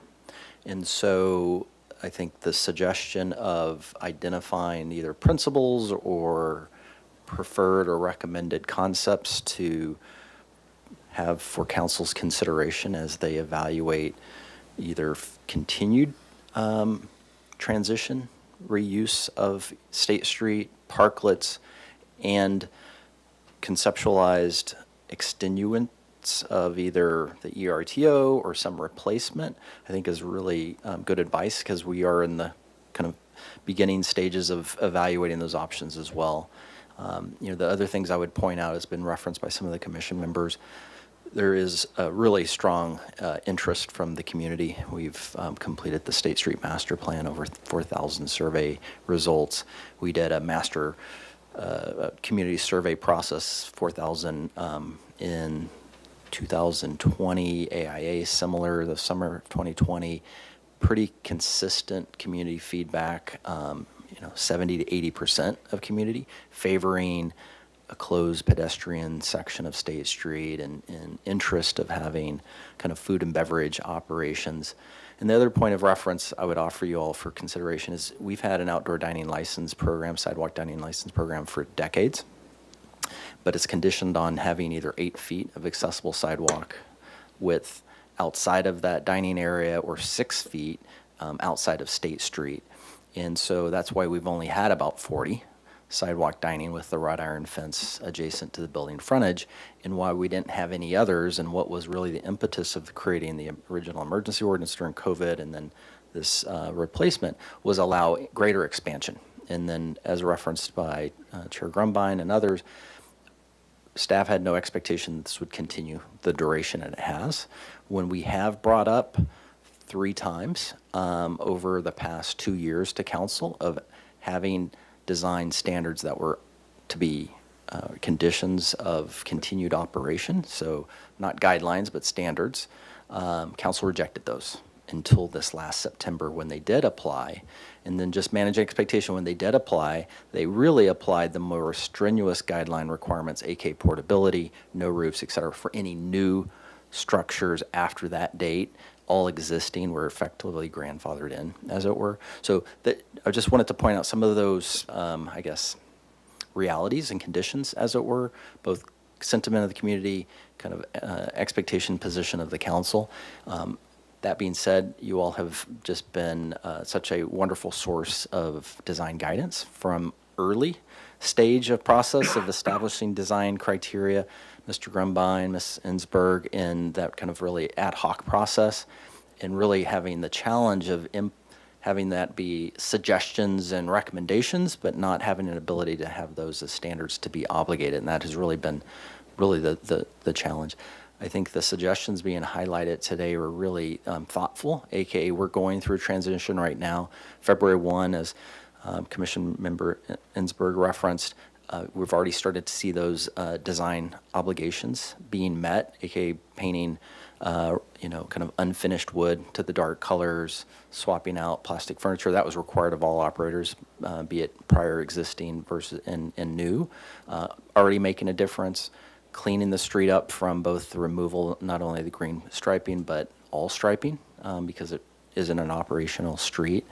And then as we kind of look forward, where are we going to see kind of some direction being offered? So the 3 conceptual plans coming out, as Commissioner Member Lenvik referenced, that then transitions over the summer, community feedback. I believe HLC and the Planning Commission is going to be having another joint meeting. I would expect to probably be reviewing and offering comment on those 3 concepts. That would then lead to a preferred concept by early fall. And so just kind of looking at this at a multi-layered aspect, right? Master planning, processes, kind of the reality of kind of legislative actions, and then these various issues that kind of stack between that you all have referenced. So myself, my colleague, Mr. Brian Bossi, have been taking notes, and this has been really informative. So thank you for the opportunity to listen in. All right, thank you. Mr. And we Harris. need to wrap this up. Yeah, and so, I think we do need to wrap this up. So I'm trying to think of what the future, given all that, and I appreciate the reality of us looking at an ordinance and then talking about what what we want to do, even though the ordinance is already in effect. But in the hope that we're trying to break the cycle of the last 3 years, which I know that staff and everyone is working hard too, and this has been very, very challenging time. So I totally understand and appreciate that, and I know, having been part of working with it, I know that staff is incredible and doing all in the best intentions, and city council's in the best intentions as well.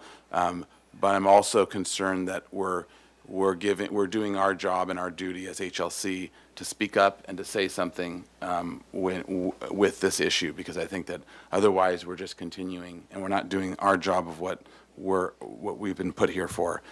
So it's a tough place, and I understand also the general public's will on things, but it's also our job to both take that into consideration, but really be principled about what we are saying and why, and I think that's it's part of what we need to do. So I think the next question becomes, obviously we're not resolved on where we want to go. I think some good suggestions about developing principles, and perhaps we can give this a rest for 2 weeks and maybe come back to it in a month, maybe. And with some more, everyone can be doing some more homework, and we can kind of start to form some things. I also understand and appreciate that at the end of the day, it's city council's job as the appeal body that has choices over us, but at the same time, the proper process really should be designed up, and then if things are appealed, they're appealed, and city council can overrule us on those decisions. But I do think it's important that as the experts for the Historic Landmarks Commission in design, in architecture, and landscape architecture, and all those things, that we're bringing the ideas up as opposed to getting decided on first and then sort of dealing with the aftermath afterwards from the review body that has the veto power. So, all right. So so if we can move that on then, since it's just a discussion item, there's no more action. Okay. So are we suggesting to have it agendized in 2 weeks or a month? Let's say and 4 continue weeks. If we can have a 4 weeks continuance with this, and then that'll give commissioners time and others as well, and the public time to bring forward their ideas, and so we can start to have a good conversation about this, and eventually I think this should go up to city council for our recommendations on what we're thinking might be a good plan to move forward. Do we need a motion to continue this a month, or is it just sufficient to say, put it on in a month? I'll just reschedule it next month. Okay, thank you, appreciate that. Okay, and now let's go on to It's Nicole's turn. item 2, Certified Local Government 2021-2022 Annual Report. So this is a miscellaneous item. This is a review and approve the Certified Local Government Annual Report as required by the California Office of Historic Preservation. So with that, to Ms. Hernandez. Thank you, Mr. Chair and Commissioners.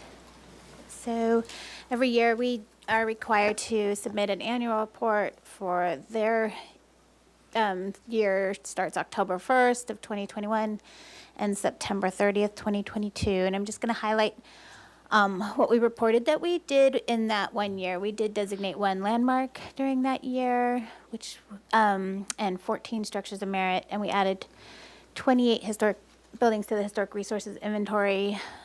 Many of those were identified in the African American Black Historic Context Statement, in the small house study, and a few were added through the staff evaluations. We exceed the number of qualified members of the Historic Landmarks Commission that meet the Secretary of Interior standards for architecture and architectural history, The staff also meets those standards of the Secretary of Interior, and we exceed the number of HLC meetings required, and everybody met the required attendance. We're actually only required to have 4 meetings a year, so we are way above and beyond. Wait, hold on a second. They ask for copies of all our minutes, and I'm like, here you go. And we, all staff and HLC completed all the required trainings, and I detailed those out, but we're all required to have at least 1 a year. We did complete the historic context statement, but that's not filled out in the report, just because they asked us if it was funded by their office not to list it. I was like, oh, but it was our big accomplishment. Come on. Anyway, we did not complete any survey work. Ellen and I have worked on trying to lay groundwork to start survey work. It's just the staff time and trying to make it more of a priority. It's just, survey work is really complicated, and it's really, really hard to, for volunteers to work at that level and without me having to help. So it's a dream, but we really need it, because right now, you know, as you know, we really identify stuff as they come in for projects, and we don't get to go out there and proactively identify buildings so that property owners know before they start a project that they're historic. They find out right when they've already planned a project. But we have now 63 Mills Act contracts. And we did do some outreach. I did do some lectures on the African American Black Historic Context Statement and our Historic Preservation Program. We have our Instagram on social media, where twice a week I posted different historic building and information about it, which is getting more and more followers. And we do have our website, which has biographies of architects that constructed historic resources, the map of the historic resources with links to significance reports, recently designated resources, the guidelines, the style guide. Here's a sample of our recently designated Thornton Ladd building on our website, and all the preservation content down this side that you can, the public can resource. And that's pretty much our CLG report this year. Good job. All right, thank you. I have one question. Yes. It's outstanding that we have 63 Mills Act contracts, which was pretty cool. Do we have a graph or something that indicates how we're doing among other cities in California? We must have comparison cities that, you know, the council uses all the time for budget and people and stuff. It'd be nice to know of our comparison cities, how they're doing in Mills Acts.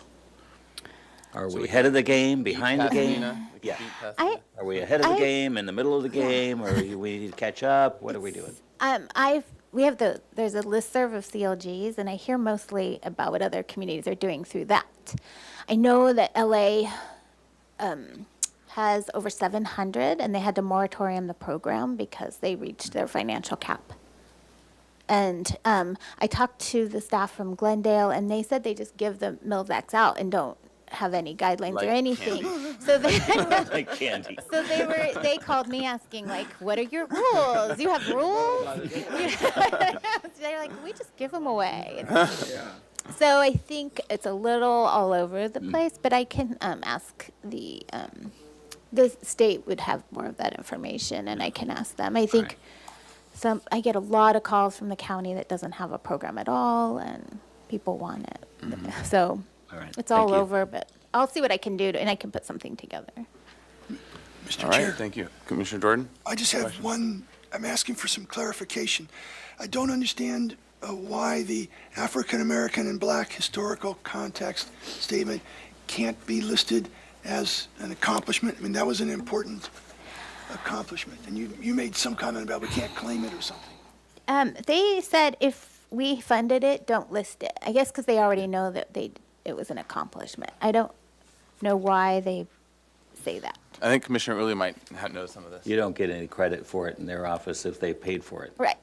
They did it. Oh, so it doesn't, yeah. Okay. So, gotcha. So they claim it. Okay. There you go. It's their tax write-off. All right.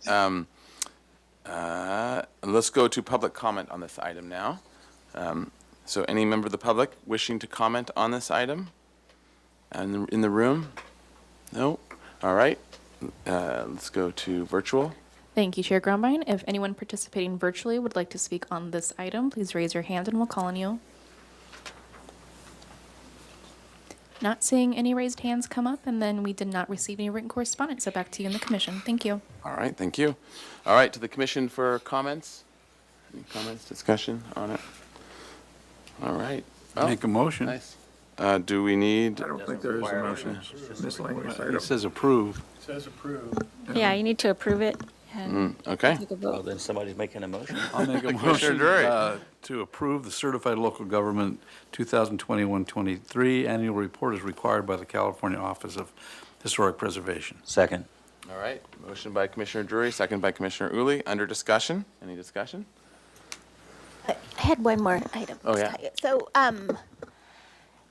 once we turn this in, we qualify to apply for another grant. And this year, we are going to look at, with our environmental analysts, looking at applying for a grant to update the archaeology section of our master environmental package. That hasn't been outdated, that's been outdated since 2002 and doesn't have some things, but they need a consultant to help because we don't have an archaeologist on staff. So Gotcha. that will be what this year's grant.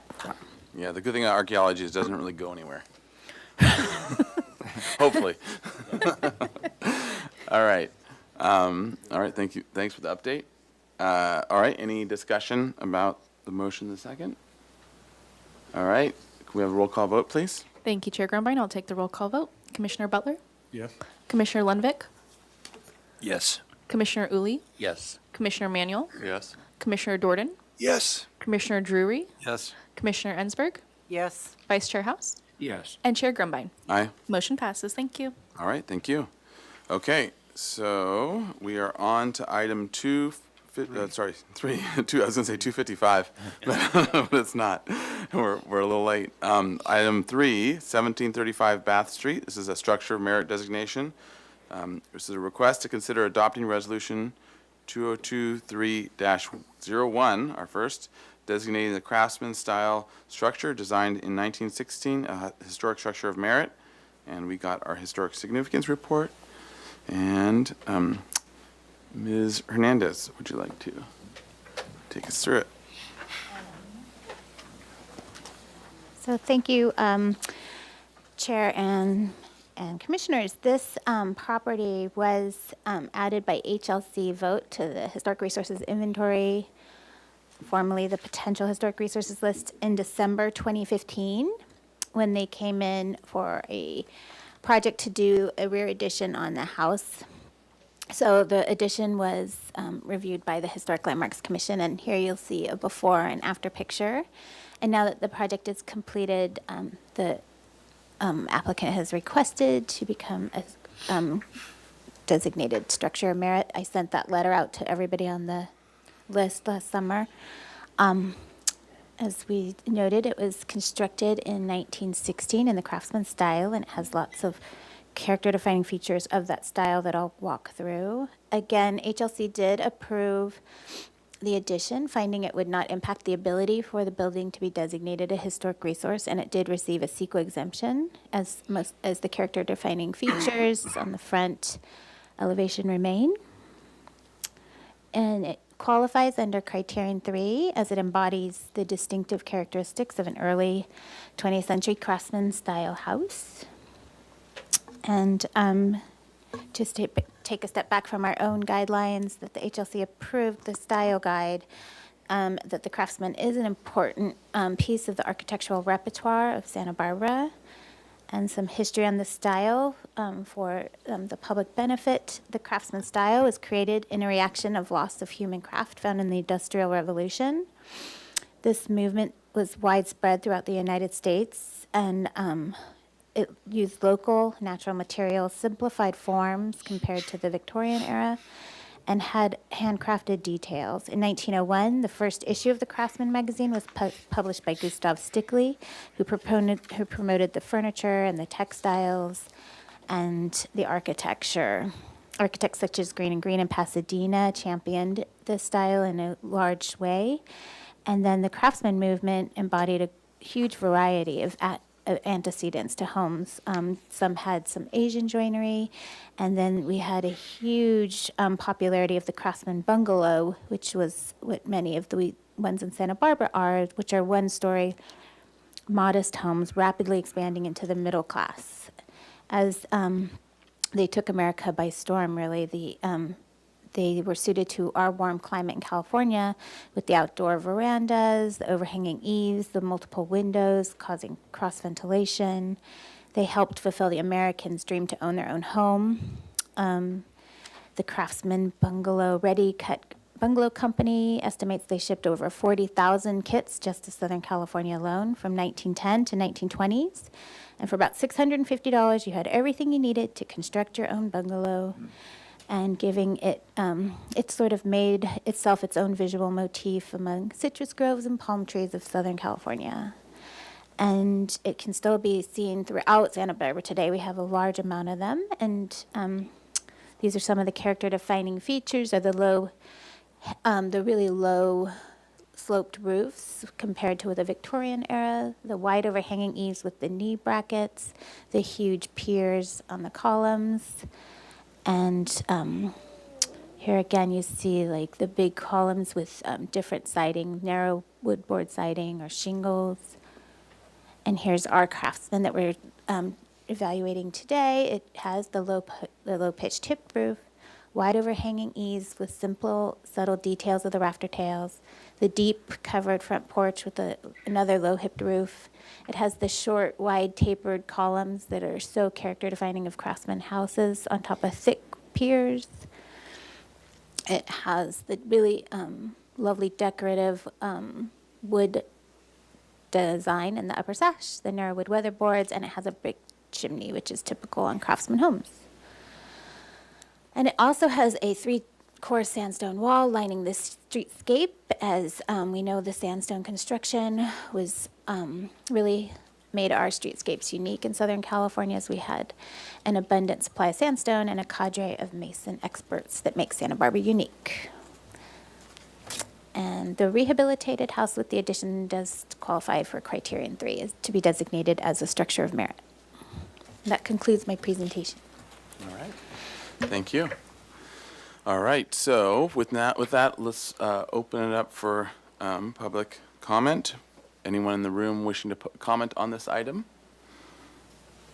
All right, seeing no one, we'll go to virtual public comment. Thank you, Chair Grumbine. If anyone participating virtually would like to speak on this item, please raise your hand and we'll call on you.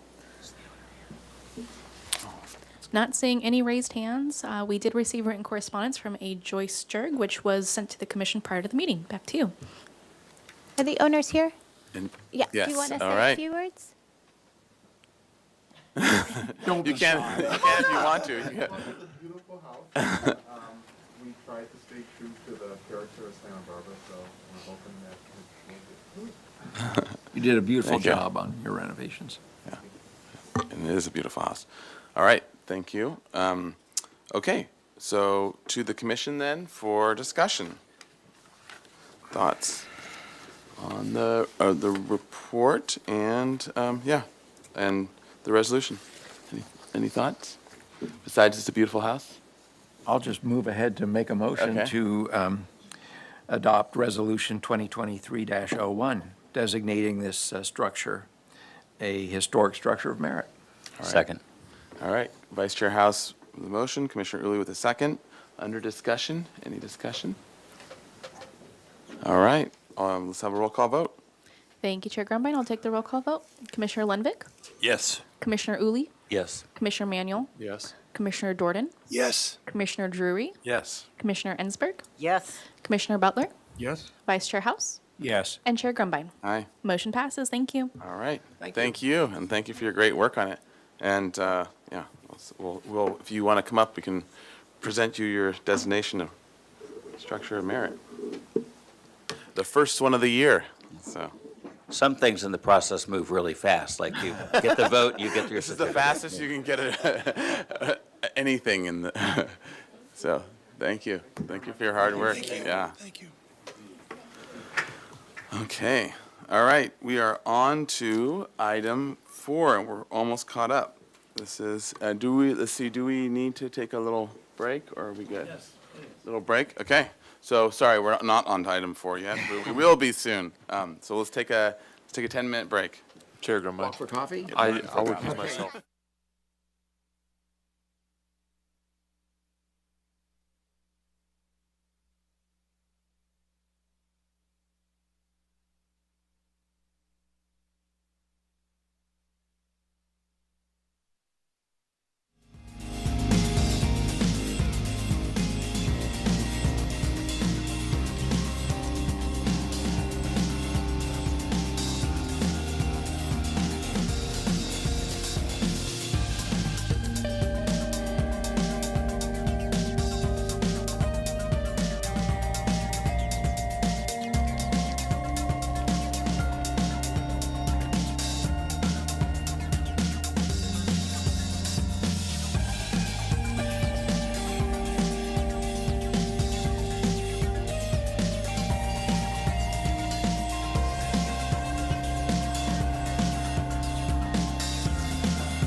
right, so let's reopen Historic Landmarks Commission. Call to order. We're on to item 4. This is 1002 Anacapa Street. This is a new item for concept review, so if you would come forward, please. This is an 11,900 square foot project site, is located in EPV. The project consists of 8,400 square foot interior and exterior in renovation of an existing church office building consisting of 1,500 net square foot second-story addition and 3,500 net square foot roof deck, as well as a new corner entry tower, new trash enclosure, transformer, short-term bicycle parking, and new electrical vehicle parking. No final appealable action will take place this hearing. Project compatibility findings would be required for project design approval. Chair Grumbine? Yes. I need to recuse myself for conflict of interest. Okay. Thank you for letting us know. All right, Who so has the- welcome. Who has the scruffier briefcase, you or the chair? Notice my handle. My handle's pretty bad, so, yeah. All right. So please introduce yourselves for the record, and then you'll have 15, this is a new item, so we'll have 15 minutes for presentation, and yeah. Great, All thank right. you. Ryan Mills with DMHA. Izzy Savage with DMHA. Okay, Mr. welcome. Chair, fellow commissioners, thank you for this time. I want to add really quickly, we had the pleasure of helping Tony and Joyce with 1735 Bath Street. They're amazing people, wonderful, wonderful clients. Okay, so quick introduction. So we're the architecture team. We're in the process of getting civil and landscape on board. The owners is Ocean Hills Covenant Church. And the vision for this project has always been kind of a non-traditional approach to a church building. So it's not our grandfather's church. So it's meant to be a in the heart of the town civic center for worship, for learning, for meeting, for celebrating. So very flexible space. So it's a fairly compact site. And so I think that was always, there's an openness for flexibility and something a little different. Where we're at in the process, so we submitted for the PRT on 6/23. Then we got really good support for the roof deck, for the parking. So we're going to need a modification for the parking. So we have support for that. Then we submitted for DART 9/29. Should be getting that letter back any day now. And then next steps will be, of course, this board. Then we go to show, and then we'll come back for further review and approval. So that's where we're at. So let's hop to the site plan and give you some context. Actually, sorry, site photos. Let's start there. And Izzy, if you can kind of zoom in, we'll do a quick tour of the, let's start at the street. So I don't know if you're all familiar. We're on the corner, so of Anacapa and Carrillo. So Carrillo, the Civic Center, sorry, what do we call the brick building? Rec Center is to the right there. We're floating over the parking lot to the bank, and then I'm not sure what we call the building, the other kitty Another corner bank. building, another bank. But, so that's the subject property. So it's just, thank you. There's a shot from just beyond the intersection. Yep, just keep scrolling through, another shot. And you'll see a peek of the tower. We'll kind of go into the history of the building in a moment. Yep, and then let's just roll through adjacent structures. That's along Carrillo. And then scroll to the, we can just go rows at a time. And there's our property on the left, kind of the parking lot side, and then to the right is a county building. Just keep going. There's the rec center directly across the street. And just further neighborhood context, this is across the street and down a couple parcels. There's more streetscape. This is the parking lot, so the east elevation of our subject building. Street shot from Carrillo. We can kind of go a little quicker. Cover all these views. Yep. And then this is looking down the street the other direction. And some other neighborhood context, kind of the farthest corner. What's that? The hand. The hand. Just some context, because one of the big components of the project is going to be a rooftop deck. So we've done a lot of investigation and crawling around. So you can see there a hint of the original tower, which we're trying to reveal a bit more. And then essentially all this flat roof is going to be completely reconstructed, but that's really the basis of the new rooftop function space. And then, of course, you can kind of see the two original mansards turning the corner from the street back into the roof that hit the tower. This might be a good time. Can you hit that other PDF, Izzy? So this is the building originally. So this portion built in 1931, kind of two main concrete structures, very similar to the, of that era, the Firestone, Riley's Flowers, right? And then the tower element was one of the original elements. And so you can see large openings and transoms on both sides. I think it was also like a produce I heard somewhere it might have been like a drive-through produce pickup kind of place. So just fun to see. So what we're trying to do is observe both street facades of the original building, reveal the tower again from above. And then really, because it is a reinforced concrete building, which was lucky, but we're still trying to observe all the structure. Fortunately, there's plenty of big openings, so we're trying to touch it as little as possible. Okay. May I interrupt? I don't think we saw a site photo just up Anacapa, the structure. The Let's see if house we next have, do we door. have that? The little cottage? Yeah. North of us. I know we took a photo of that. Did it not make this sheet?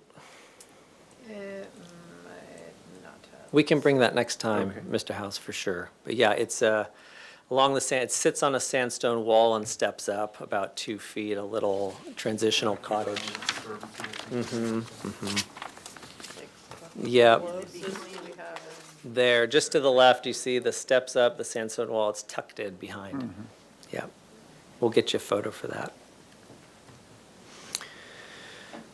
Okay, we're probably running out of time. We are. Okay, let's go next. Let's pass all these. Let's just get to a floor plan. Okay, and zoom in there if you can. So, as you can see, so there's the basis of the L. Oh, I was going to say, so originally built in 1931, the infill of the corner happened in 1960. There's been about a dozen TIs and renovations since, the last being 2013, which is the kind of facade renovation you see currently. All right, so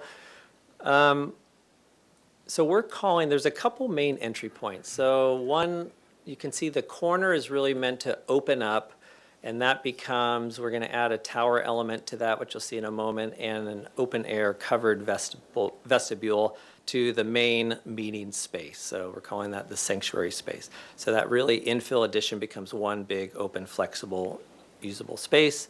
And then for admin and day-to-day, our main front door is going to be here off of Cabrillo on the right. So we enter here, and the new pieces we're showing are obviously the vertical circulation. So stair up, elevator core, machine room, utility. So that was kind of the first new addition that is going up to a second level. Then obviously, minimum requirements is our new restroom core. And then as you move up, there's an existing ramp.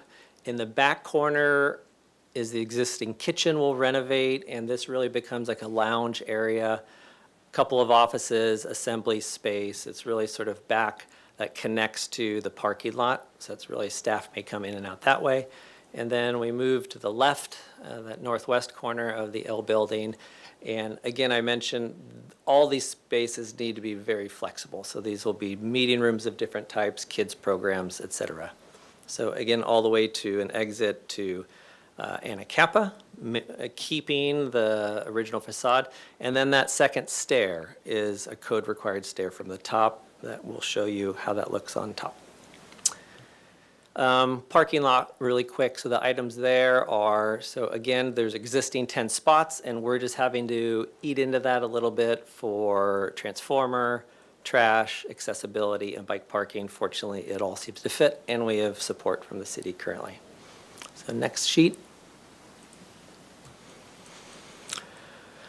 Okay, second floor. So you on the right side of the screen, that's all of those elements that are required, and elevator and stair and a little stair vestibule to come up. And from that point, you can go directly out the door and flow into the rooftop deck. We're keeping that very open and flexible. So that might be group breakout space, that might be a evening meeting under the stars, it might be a wedding someday, we don't know, but we just want to keep it very flexible. You can see the tower room on the corner that over the entry. Again, flex space depending on the use. And then, believe it or not, more bathrooms. This is per the brand new code update for assembly spaces, the new count, it grew from last year. So lots of stalls in this project.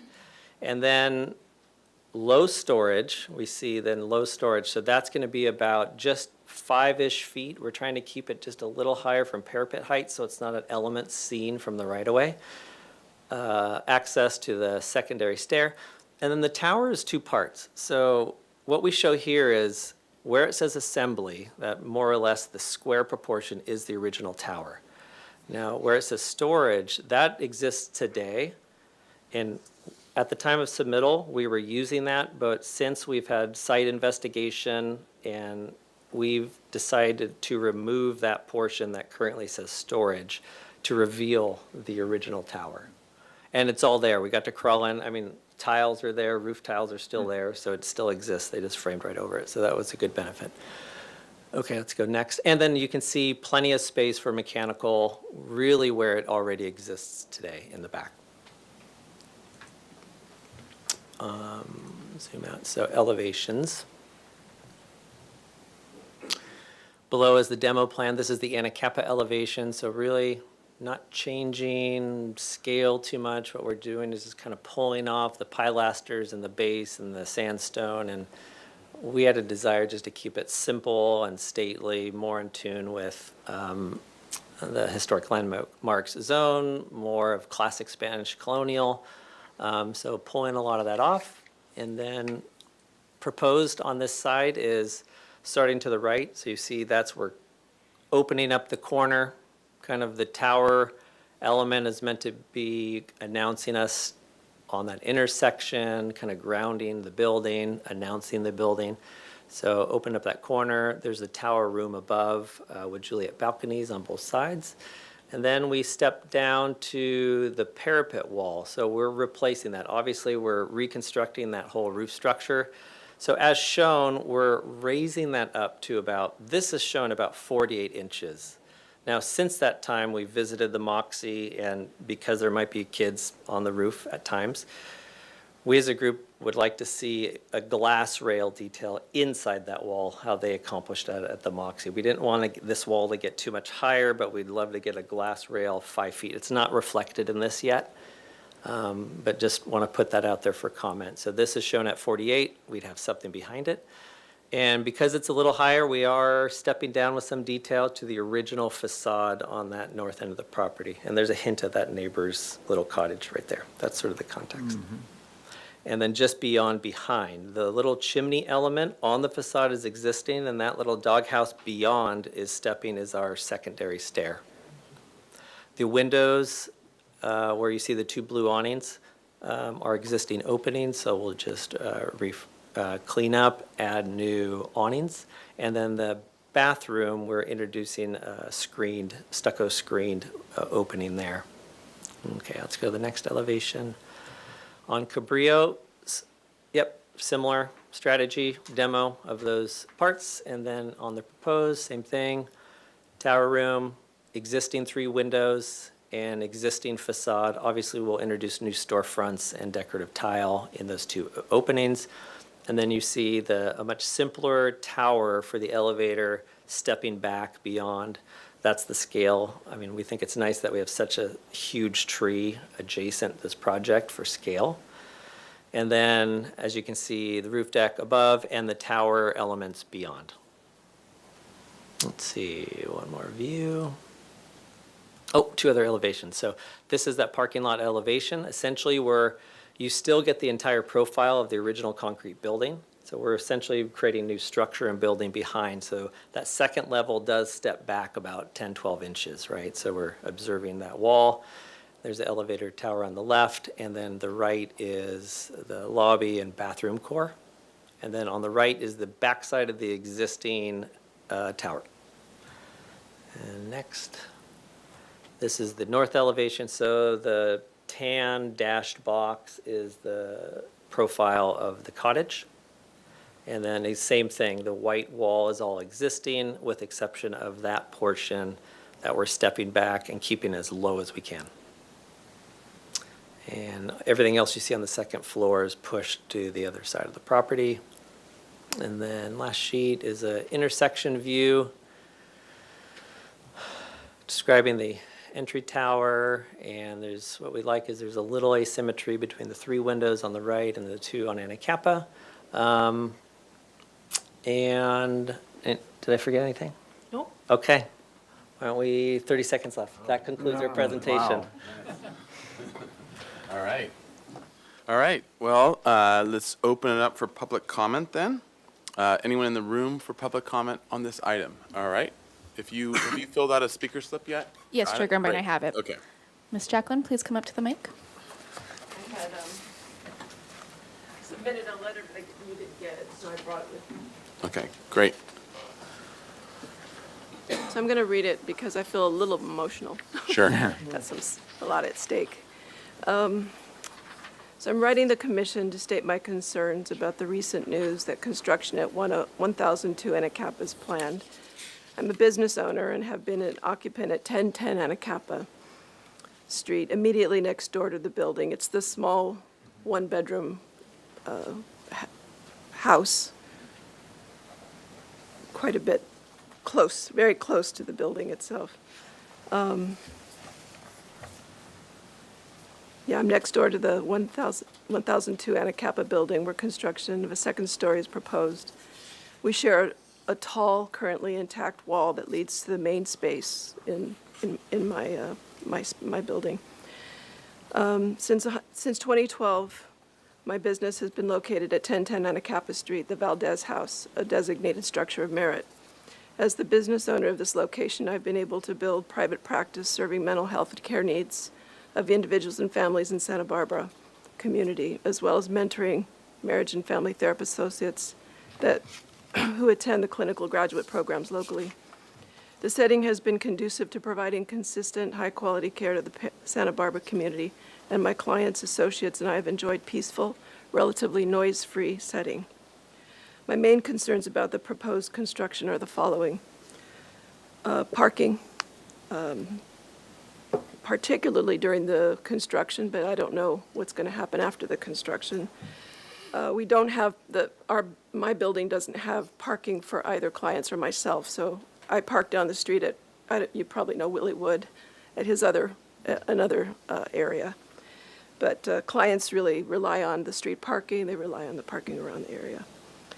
The noise level, during the construction, the noise level, I'm aware that in the past I've had to my business was in the location when Willie had to repair the roof.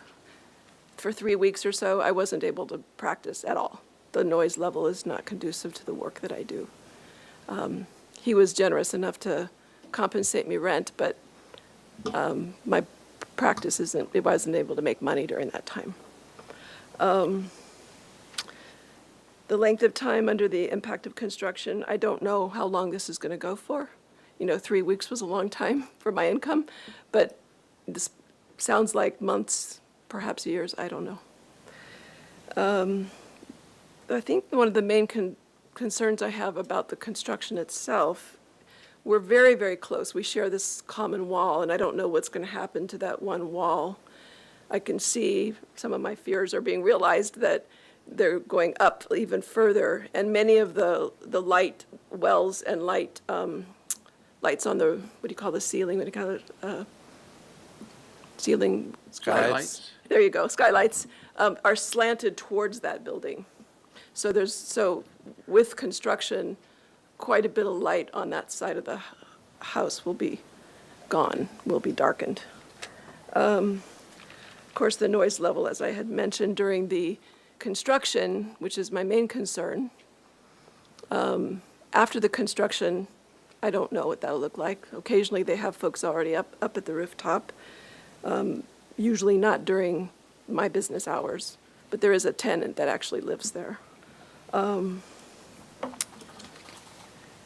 Let's see.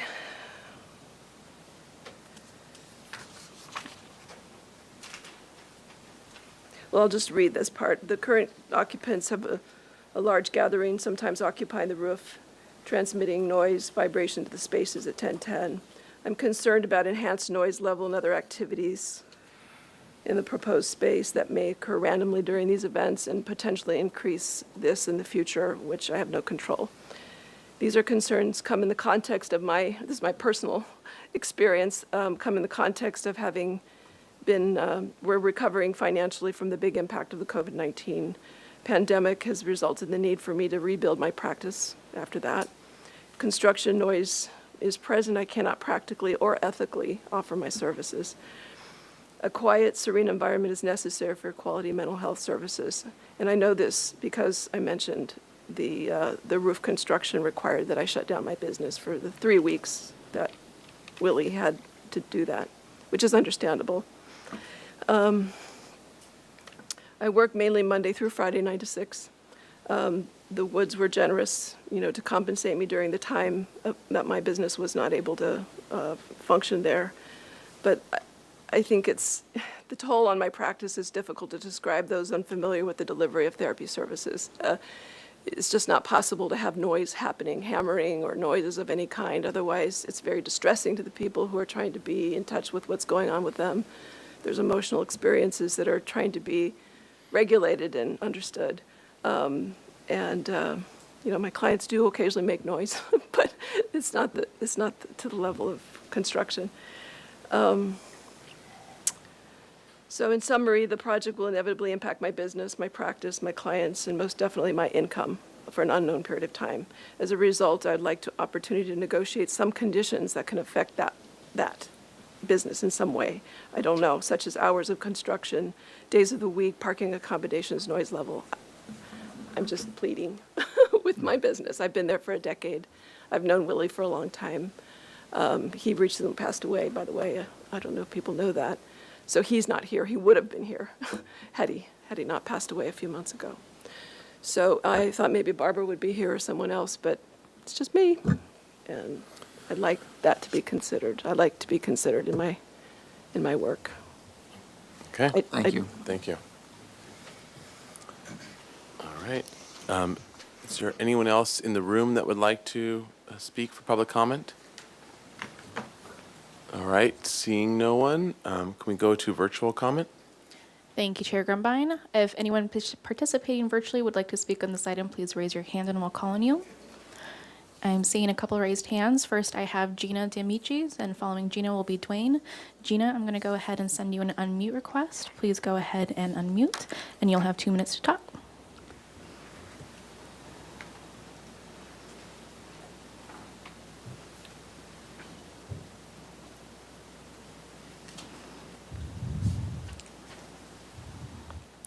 Gina, go ahead and unmute yourself for us, please.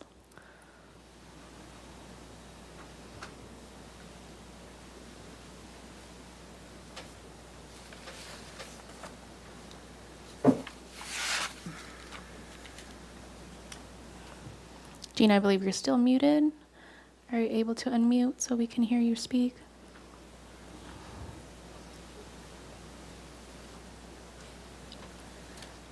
Okay, I'll go ahead and come back to you, Gina, and we'll go to Dwayne. Dwayne, can you go ahead and unmute, and then you'll have 2 minutes to speak.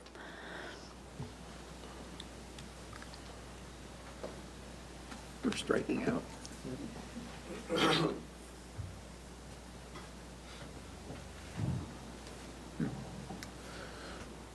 Hello? Perfect, we can Can you hear hear? you. Yes, thank you, Dwayne. You have 2 minutes to speak. Oh, very good, thank you. I've been listening to the presentations. I just want to say I was struck by 2 things. One is the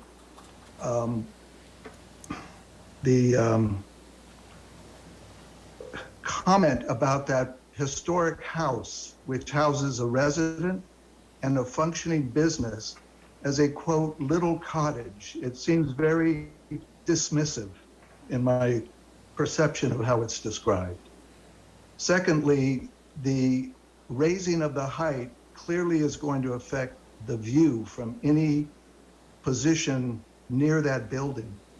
And the view was not even discussed, even though clearly an aspect of Santa Barbara that people remark on, admire, you know, it's part of the experience of Santa Barbara.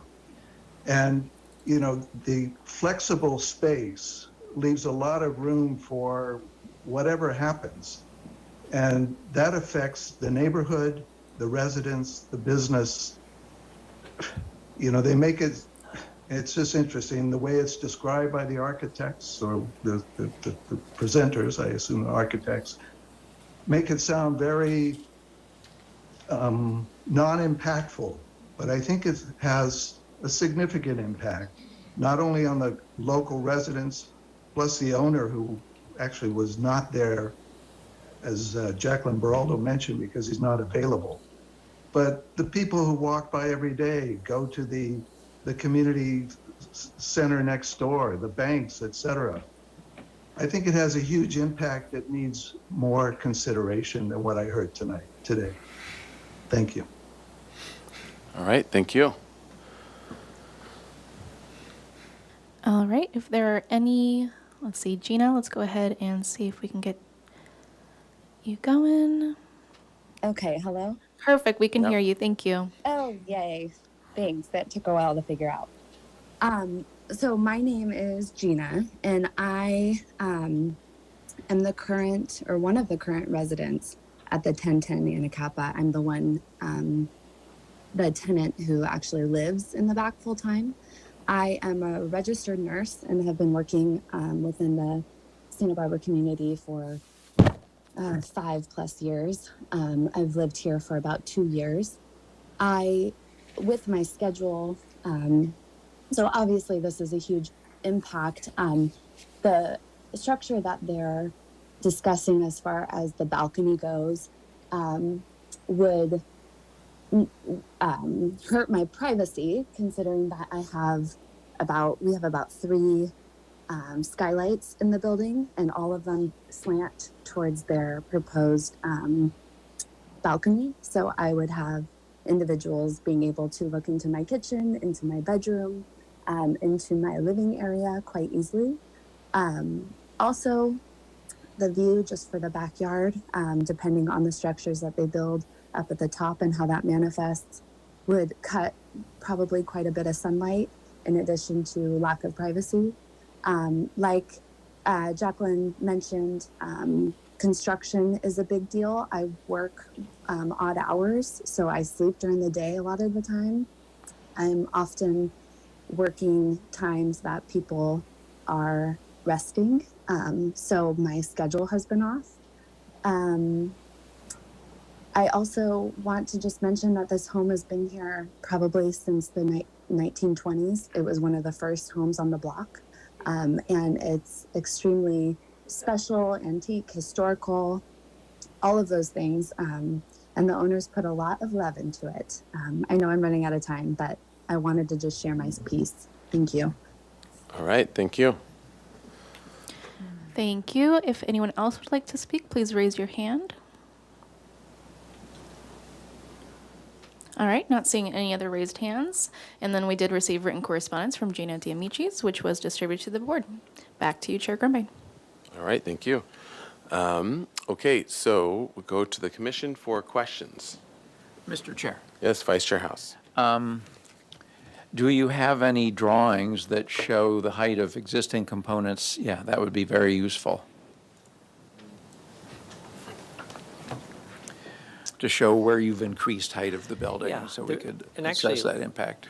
Yeah, so I'd actually like to start on that top level, the roof plan, and then we'll look at that elevation. Both are Okay. important. So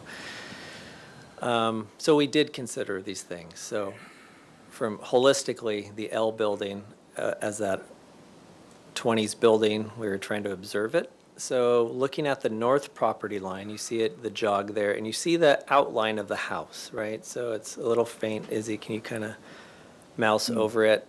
It sort of exists on this kind of left portion along our property line. We don't have a dimension. I'd guess that's just about 3 feet off our wall. That's just a guess. But so zoom out a little bit. So what you notice is this. We're not changing kind of that entire length. The wall that is there now, we're not changing.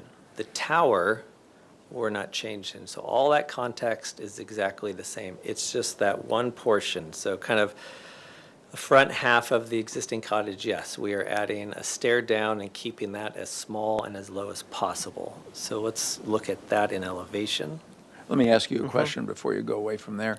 To the right, well, behind the tower, to the right of the stairwell, that's mechanical equipment area, right? So that's not something somebody easily can walk onto.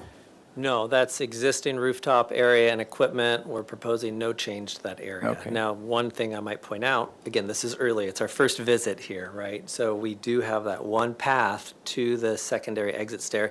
And part of our study was these two stairs need to be as far away as possible, Right. for exiting. So we couldn't get it, it had to be at least left side of the tower, but we thought that was the best place to put it. So the path to that, we haven't defined. We are assuming parapet walls, just defining the path. We can work with whoever, neighbors or this board. If we want them taller to create more privacy, we're happy to do that. First pass was we kept everything just as low and minimal as possible. But we can do some additional screening there, but no one's intended to go back on the actual roof and rooftop equipment except a service. So if we go to the elevation, on the north, and yep, so let's go there. We might have to do a tiny bit of math here. Okay, so Izzy, if you help, let's start on the left side, actually. So I think even the person who called in, so if you live in the back part of the unit of the cottage, so everything you see on the first level, everything directly adjacent towards the back half is existing, not to change, including the tower, which is the biggest element you see there. So there's no change to that. So as we move to the right, it's this one portion that's being added to the top. So you can see it's about at an 8-foot, 9-foot height to the deck, the new deck, which is the existing roof. So that portion probably is about 8 feet taller than what they have now, the existing parapet of that wall at the highest, and then it steps down to about 3 feet taller than what's there. So that length, I'm guessing about 12 feet long and about 8 feet high is what's new to this elevation. Everything else is well off in the distance and not visible from that property. Mr. Chair? Commissioner Drury? Yeah, so what's there now? What kind of how high is the wall? What's it made of? Let's see, do we have existing? Just level lines. This is the existing, so this is the outline. Of the property next door. Yeah. So actually, let's go to the hand drawing. That actually shows a bit more interestingly. And I think you have another elevation as well that you can Okay, see yeah, it we can. as- So Mr. Drury, Yeah. so you can see everything in white starting at the left corner. Yes. So this is all, that's existing concrete building, painted Yes. white, I believe. I'm not sure. It's Is kind it? of like a cinder block. Right, Old- with old school. and greenery growing on. Is there greenery on the Lots of wall? greenery on Lots the of green. wall. So starting on the left, all that as shown is existing. And you see that height that basically runs all the way across. Okay, thank you. And then can you go to the other elevation? And I See, just and want to I- confirm what I think is drawn, but. Anacapa? Or Or the parking lot? Anacapa, yeah, sorry, the by other elevation, yeah. Yep. So Yeah. on the left, that's that existing facade. You can see the chimney element on our, go down a little bit, Izzy. That's all existing, and that's the height that exists all the way back now. So we're adding that portion. You can kind of see the two steps. Okay, great. And then in your drawing, you have two dashed lines for, at the rooftop level. I'm assuming that that one is the eave And for the other elevation, Plate height and plate roof height, level? somewhere around there. Which, Oh, this elevation? No, let's go back to the other elevation now, and I'm Top of just, steel, is that what that says? Yeah. And second would be the second floor level, okay.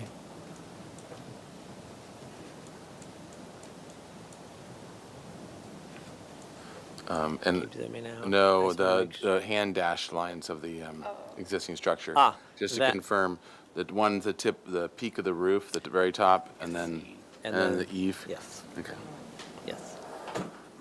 So really, on the neighbor, through that 3-foot space between that you're talking about, it's really, the top of their wall is that lower dash, and then the top of your wall is a foot or two above, basically?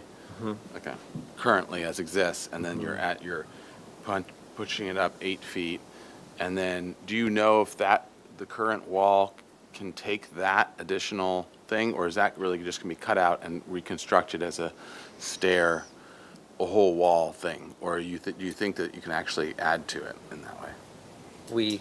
We intentionally did not on the other half of the wing because it was substantial. Here, short answer is not sure yet. Structural's getting on board, but so since it was smaller, we were entertaining the idea that it could sit on top. But perhaps it might have to do the same thing. It just gets pushed back inboard 12 inches as well. That would be the alternative. Gotcha. And then, following up on that, did you look at can you go to the floor plan, and you might need to go first floor and then the roof, but did you look at the options of moving that stair at all? Like inboard a little more, or a lot more, or whatever and I know you have to get that distance, but where is your? Yeah, sorry, excuse Yeah, me. go ahead. Yeah, Originally, yes. Again, that was one of the first things we did when we knew we wanted assembly on the roof is exiting drove everything. So the bottom right corner, that access was set. So we originally looked at in the original tower, we considered that. And it was pushing the limits of exiting anyway. As we dug in, we were getting into trouble getting out to Anacapa. Plus, just building a new stair in an old tower probably wasn't going to go well. So it has to be somewhere left of the tower. So we did consider flex space, where it says flex space and restroom along that building. We're above sidewalk level at that point because Anacapa's sloping down. So for us and the use, it made the most sense interior-wise to push it to the outboard wall. And then we get maximum flexibility because we wanted to maintain the entry at that point and kind of keep that as exiting out of the way of this entry. Question, Mr. Chair. All Do you right, have Mr. an Hess. aerial view that would show the house next door? Not in this set. Okay. Or Unless there staff, can you was- bring up a Google Earth kind of view or something? Now, I will say, originally, we had options. We started the project with a full 2-story addition, so we've actually backed off quite a bit to get to this point, which we find is appropriate for a downtown redevelopment. Okay. Chair Grumbine? Yeah. Can we see in there where the skylights actually are? Yeah, if and they're actually, being impacted? City TV can, I'll try to zoom into this. And maybe staff will find it. In the meantime, I'll probably do it. Google on that. I don't That's know, this pretty isn't good. ours, is This it? isn't ours, let's see if we can. Oh. So then, that looks like Yep. skylight. That looks How about like a that dark skylight. one at Yeah. the back? Is that a skylight? That one? Or is that something else? That's a good zoom. They got it. That is. Okay. Wow, I need to trim my fingernails. I have it on my screen as well if you would like to Oh, okay, switch. Yeah, that's better. Okay, perfect. Thank you, City TV. Yeah, thank you. Our staff right over there. So can you point over there? What is that? I don't see them in this view. They're just in the back, right? Looks like it. Yeah. There might be something else up towards the front more. It looks a little bit unclear as to what that is towards the front of the building. There's just sort of a smudge spot. I don't know if that's Yeah. something. Could be attic vents or something. There aren't, if I could speak, there aren't any skylights front part. Okay. The Okay. light source is from the windows, though. Right. If you can imagine, the walkway is about 3 feet. You add 3 feet, you add 8 feet, there's going to be no light coming in. Gotcha. Okay, thank you. Okay, and then, let's see, so other questions from the commission? I have a question. Can you kind of point where, in this image, where that stair is, where the height is? I don't know if you have the ability to do that. Yeah. Yeah, and then, and maybe you can, let's see, I'm looking at, it's about, it looks like it's about halfway past to the jog. Halfway to the jog. Yeah, right there. Okay. And the length of it is, it seems like it's further forward. There's a jog in the building here that looks like. So this being, so in our plans, Closer to the street. in our plans, we show this tower, right? We'll go back to that in a second. So what we can show you is we're trimming back the slanter roof a little bit, and that path went straight this way. Right. And into the tower here, Mhm. and then it runs that direction. Right. And how long do you think that raised section wall is? 12 feet or 20 feet or? We can go to this screen again.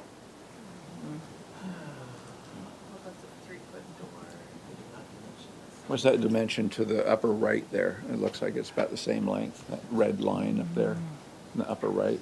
28, Yeah. 11. 8 feet. Okay. Also, maybe it's more, maybe it's a 20-foot stretch, but. Yeah. But go to elevation, it's in that whole portion. Oh, some is of it, it- oh, your phone. So let's call that 20 feet. As you can see here, it's about a 60-40 split, right? Or 70-30. So that 8-foot tall portion, Oops.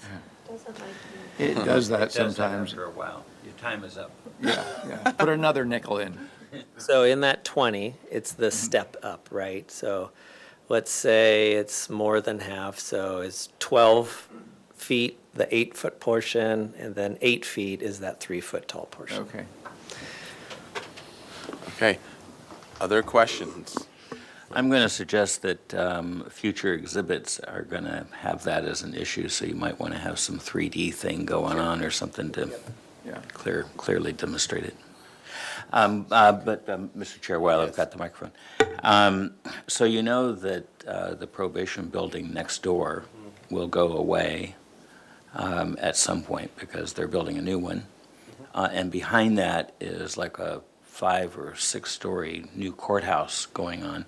My question is about the shared driveway. So you probably want to confirm that you've got rights to the driveway, or otherwise that's going to impact how you're going to get in and out.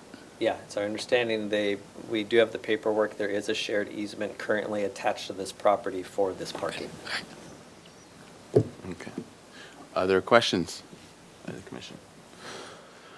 All right, let's roll into comments. What's before us is no final appeal action. Project compatibility findings would be required for a project design approval, although that's not what's before us. This is a concept review. And just to staff, for clarity, this is not a one-time concept review. This is concept No, review that already is underway in terms of Right, staff. this is a formal application, so if you could also consider in your comments, anything you would want to express to the staff hearing officer as far as your comments on the modification. And to be clear, what's the modification that's being asked for? The parking? Yeah. Yeah. The case planner is here, Kelly brought us Oh, in. yeah, She okay, can great. Answer some of these questions. Yeah, if you could. It's Chair Grumbine, it's a parking modification to provide 8 parking spaces instead of the 12 parking spaces that would normally be required. And staff found that that parking modification could be supportable because the project is located in the central business district and is located in close proximity to 2 city parking lots, Lot 8 and Lot 9. And so that's what the parking, and then the project will be going to staff hearing officer for a development plan for the new non-residential floor area and the parking modification. Okay. So today's just comments only, as you said. Great, okay, thank you. Okay, so to the commission for comments. I'll start off, I suppose. I'm encouraged by what I would call a facadomy, cleaning up how chunky and unimpressed I am of the current facade, so I like that. I appreciated the little history lesson. You're right, we have a number of L-shaped buildings like this around town. Some of them still exist. In general, I'm okay with the parking modification. I think it makes sense. You are in the business district, and there's plenty of parking around. I would take note about noise and privacy issues. If there are ways that you can mitigate those in a way that help the neighbors feel more comfortable, I think that would be good. Moving that exit stair away from the wall might be a way to do it, but I understand you've got some constraints there. But generally in favor of the project. Thanks. Mr. Chair? Vice Chair House. Well, I will echo those comments, and I would say to the neighbors that have spoken that, I'm always sympathetic to the impact of construction that's going to be happening next door to where my office is. But you are in a commercial zone, and that house dates to early last century. So it's just an unfortunate fact that there's commercial buildings, and they are entitled to do what they're proposing to do, and construction does come with noise. But as suggested, anything that can be done to minimize the impact on light and shadow, et cetera, is appreciated, and working with the neighbors to find ways. And I think 3D drawings with shadow studies and stuff like that are going to go a long ways towards showing that maybe the impacts won't be as bad as anticipated. I agree that the proposed aesthetic improvements to the building are really, really nice. I like the corner tower element. And overall, it's going to be a very sweet project, I believe. All right. Other comments? Mr. Chair? Yes, Commissioner Drury.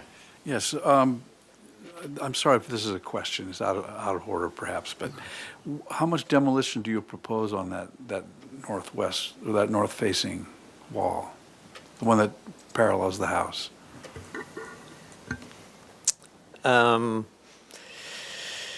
We're guessing at this point, but as you can see, we are minimizing the new scope along that wall. So number one, we're trying to maintain the entire structure of the L.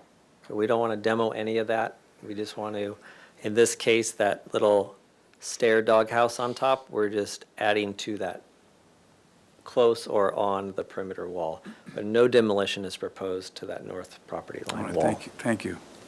Mr. Chair, I'll Yes. follow on that. Do you need to demo the entire existing roof to build one that supports the new loads, or are you just augmenting what's there? Yes. Just augmenting it? No. It needs to be reconstructed. Yeah, so It would not support a rooftop deck. Right, exactly. So there is extensive demolition involved in that. Yeah, let me clarify. North property line, very little. Yeah. But in terms of the infill portion. All that red that you see is yeah, coming out. Completely, yes. All right. Other comments, Commissioner Lenvik? Yeah, my question also was regarding the roof. I think there will be, it'll take time, it'll be noisy, it'll be dirty. That's unfortunate. That's building downtown, and it's, maybe we should be happy it's as little as construction as they are indicating, as opposed to them coming in here with a 3-story residential structure located here, and we wouldn't even see it probably, and it wouldn't be much argument. But the neighbors are gonna be impacted, no question about it, and we have to work with that. I think that one of the things that you might want to look at from the standpoint of getting that exit as far away as possible, as opposed to having the exit run east-west like it is right now, why don't you drop down quicker from the corner of the tower, start dropping down, going north, and turn and then go out. It's, if you built a 1-hour construction, your distance is when you're, I believe, is where you get out within that 1-hour constructed hallway. So you see what I mean by going north, turning and going down? There'll be less height than your building adjoining the neighbors. Whether or not that will satisfy them in any way, shape, or form, I don't know, because I think the construction is going to be bigger. You can't start construction in Santa Barbara before 7 in the morning, and you got to finish it by, I don't know, whatever, 7 at night or 5 in the evening. So the construction laws in Santa Barbara are pretty tough, and they will live with those, and they will, that's the way it'll be. The nurse who works late and sleeps in the daytime is going to be disturbed. It's unfortunate. It is not our job as Landmark Commission members to deal with that kind of thing. We're dealing with the aesthetics of the building. And, but I think there is some alternatives they could look at to maybe reduce the impact on the adjoining house from the standpoint of what you build on that property line. Thank you. All right. Other comments? Mr. Chair? Yes. Commissioner Butler. Just briefly. So overall, from a design aesthetic, it looks nice. I think it's a good start. I'm very supportive of that. You've heard the other concerns about noise construction. This is a very busy intersection. So that's not only going to affect the neighbors, that's during the period of construction, that's going to affect flow through that whole neighborhood, but that is what it is. So, but overall, it's a good start. I would share the concern about the height of that one wall, that one retention. You mentioned, I think, possibly moving it back a little bit at some point. Maybe I'm not sure if I heard correctly, but anyway, something to be able to modify and alleviate that particular part of this design. All right. Any other comments? Just very quickly, Mr. Chair, I echo the comments of the other commissioners. I'm generally supportive of this. I think it's going in the right direction. My main comment is that the next time we see it, I'd like to see some drawings that showed the three-dimensionality in relationship to adjacent structures, both on Anacapa and along Carrillo, so that there was not just the elevations, but some more three-dimensional modeling of those. Okay. All right. Any other? Yes. Chair Grumbine, yes, Commissioner I also agree with what has already been stated.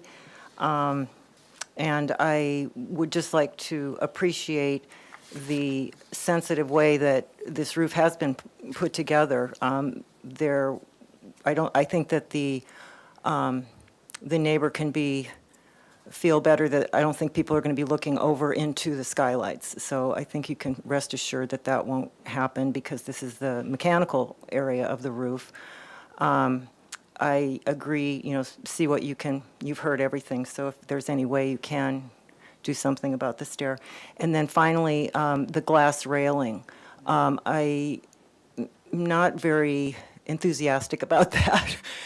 So if there's another way, I don't know if the parapet could be higher, or another way you might be able to resolve that. But I think the double layer probably bothers me more than anything. But I like the project, and just, trying to be sensitive to everyone to the greatest degree possible. Thank you. All right.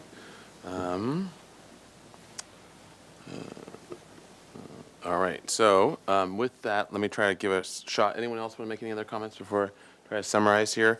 And then we can see about a motion. So it's sounding like, and if anyone does want to make a motion with the, that I know compatibility findings will eventually need to be met, but if we want to comment to them, I'm sure that will help the staff hearing officer as well, depending on what people are feeling with their findings. So I'll summarize. So first is that the current, the design, the facade design, and then the other addition, except for the stair, we'll get to that, are very nicely handled. It's well designed, and the commission appreciates the thought and care that's gone into it. And they're very acceptable. The parking modification, I heard only acceptance of it so far, and if not, if someone feels otherwise, say now. It's supportive of it, especially because it's also in the downtown, and it seems like there's parking, adequate parking. We appreciate the history of the property that was given as well, and the sensitivity to, even though it's not a historic structure, there's a historic structure inside of it. So, so it's sensitive to that. One of the changes that I was hearing from many commissioners is to restudy the stair and see how that could be worked so that it has less light impact on the neighbor, if possible. And in addition to that, as part of that, to have a three-dimensional light study or shadow study as part of the next review.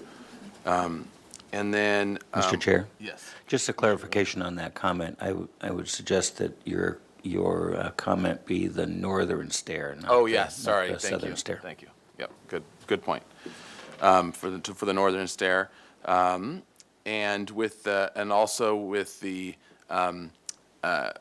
shadow study, but also it would be helpful to have, as long as the neighbor is okay with it, to have indications of where the windows are as well, windows and skylights, so that light study can be a part of that, see the impact, especially if the stair is not moved in a obviously clear way away from it, that area. The commission realizes that, and this was said by multiple commissioners, but I would say the same thing. In terms of the projects that we see, this is actually a very sensitive project and pretty low impact on, as far as neighbor impact goes. It is a real thing in Santa Barbara, and construction is, especially downtown, and it is very noisy, and we are sorry that people have to go through that, and it is unfortunate, especially when it impacts business and people's way of life. So we are sensitive to that, but as well as other commissioners mentioned, that's not in our reason and purview assessment for it. It's about both the aesthetics and the other pieces that go into making the city. The unfortunate part of construction is just an unfortunate step that needs to go from here to there. But with that being said, we would ask that the applicant also come with a strategy of trying to have as little impact as possible, whether there's sound mitigation or other ways that we can come up with to help with that during the construction. So to come with a strategy for that. Let's see, and then the question of the glass railing, the 5-foot glass railing, I'd say that it was only the only comment was a negative comment, and I think that if there is any desire to try to pursue it, it would also be to look at it from the street view and to see if there is a distance, you can move things back far enough that it's not an obvious thing, then it might be, at least from my point of view and maybe from others, it might be a possible thing if you can kind of get that, the main views for it not to be poking up. So those are the comments. Any other comments to add to that as our official comments?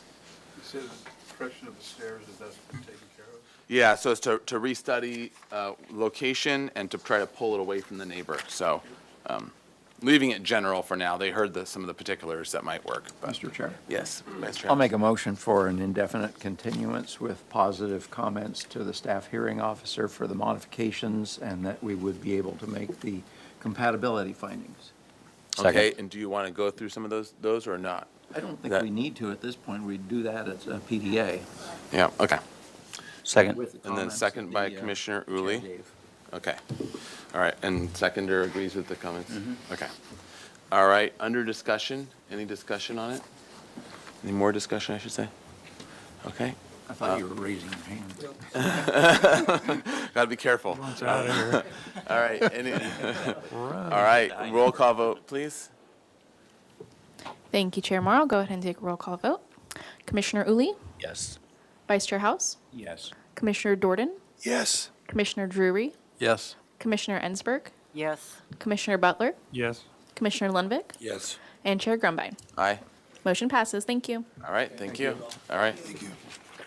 All right, and next up and last on our agenda is item 5.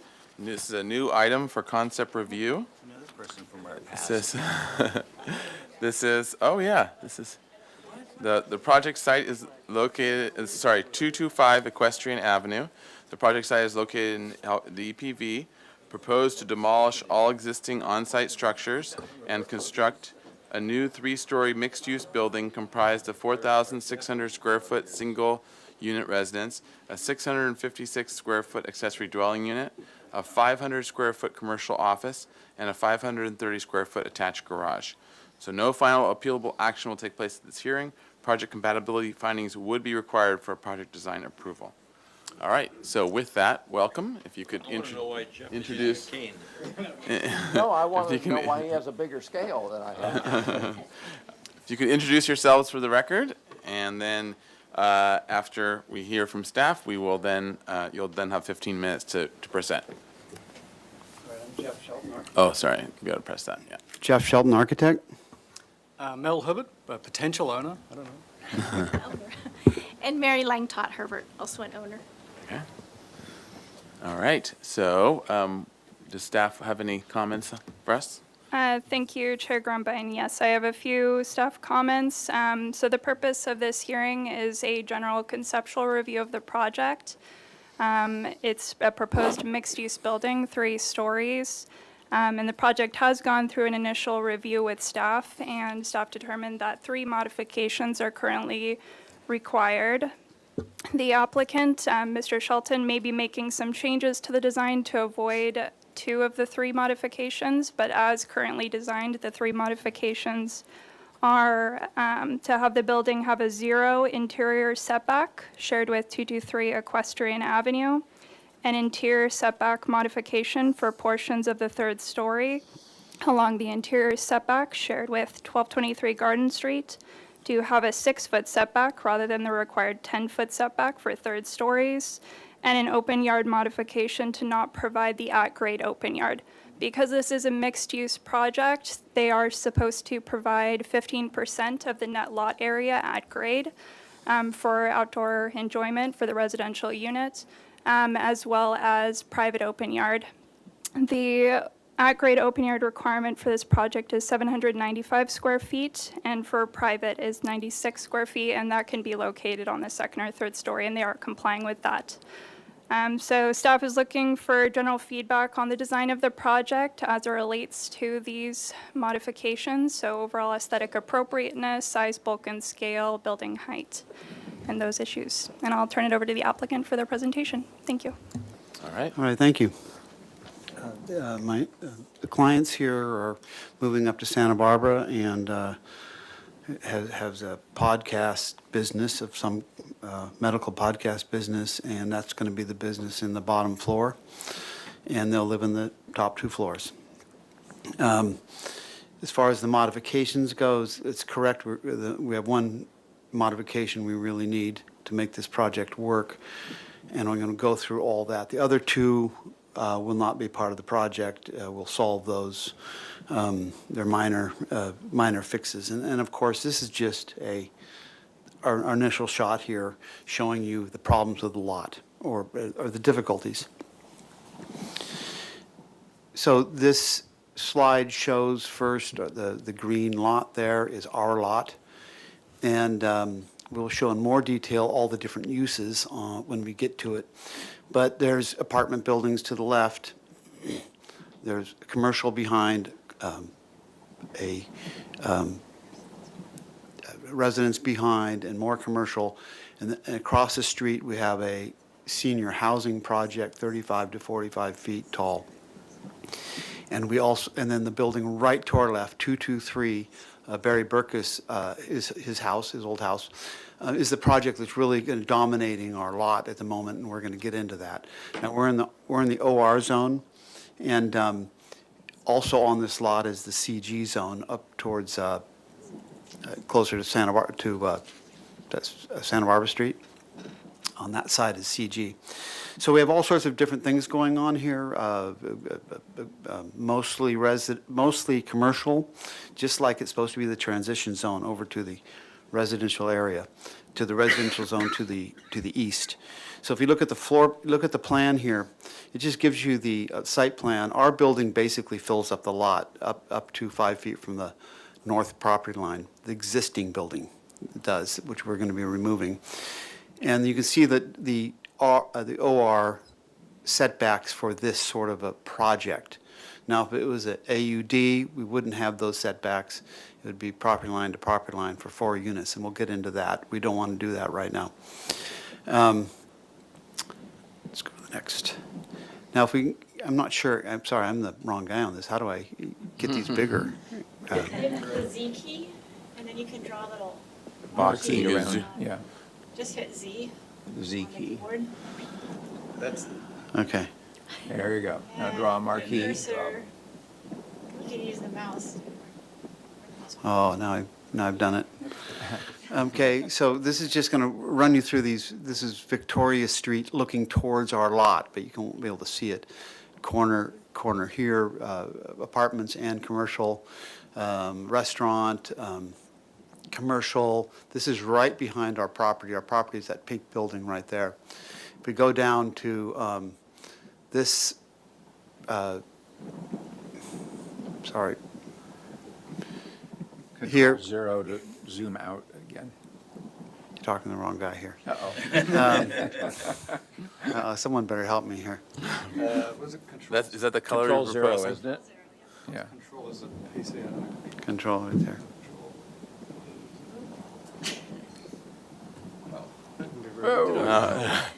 Uh-oh. That was Alt, O, I think. You delete I need a all of pilot these here. files. The rockets have been fired. Okay, I'm going to get, this is the, looking from Garden Street towards our lot. This is the housing, big housing. Here's our equestrian. This is the apartment building right next to us, and this is right up the street towards Victoria. Down here is looking across from our lot. We have this structure here, the back of that building, really. And keep on going down equestrian, we see these back to some more Barry Burkus houses that he built down, and this is looking down the end. This is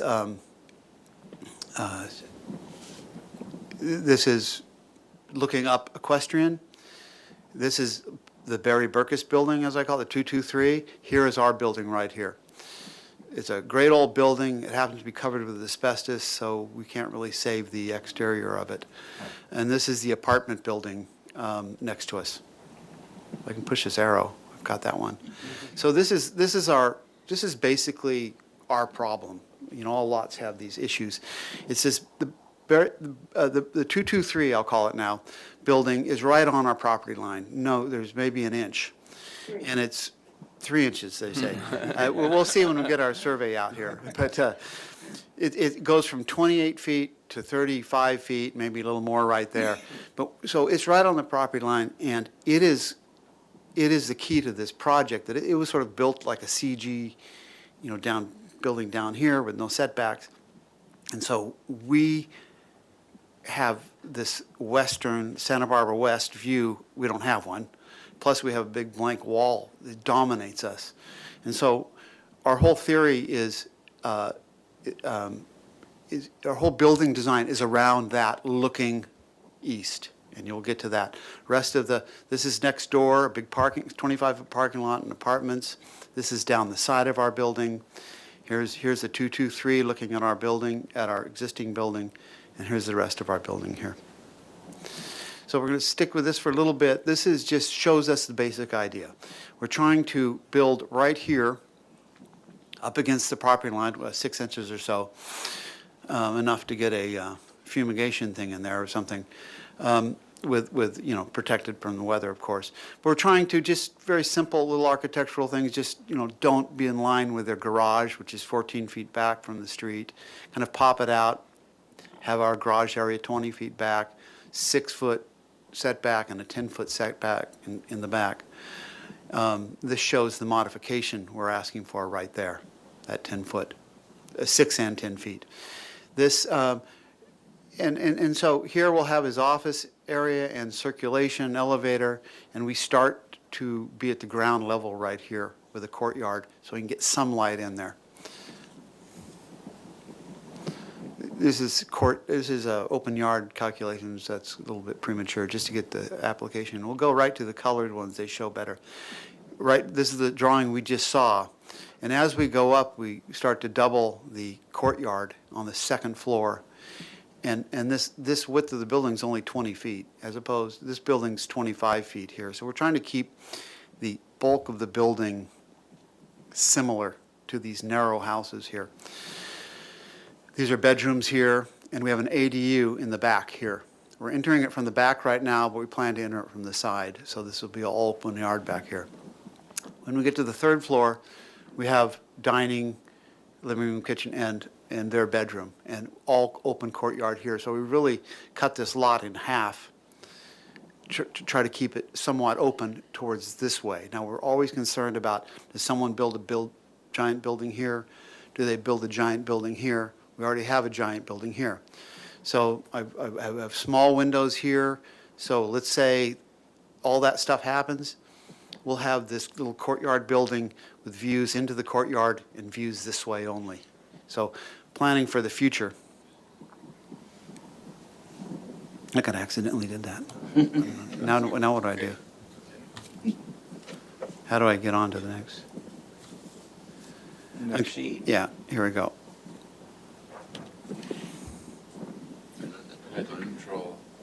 Here, where's my daughter?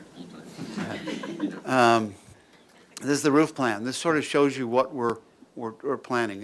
It keeps it way over to the left, up against the building, so we don't look at a blank wall. Now, the owners are going to have to talk, and we went up on their deck recently, and if I have it right, their biggest issue is this view here from their deck. I can't touch this thing.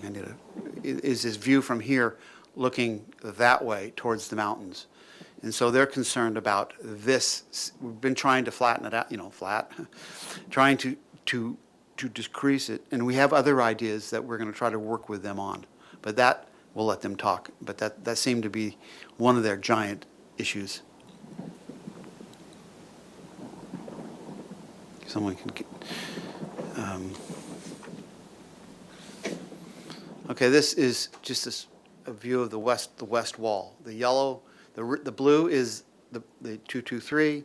The pink is our existing pink building, and the blue and the yellow is our proposed building.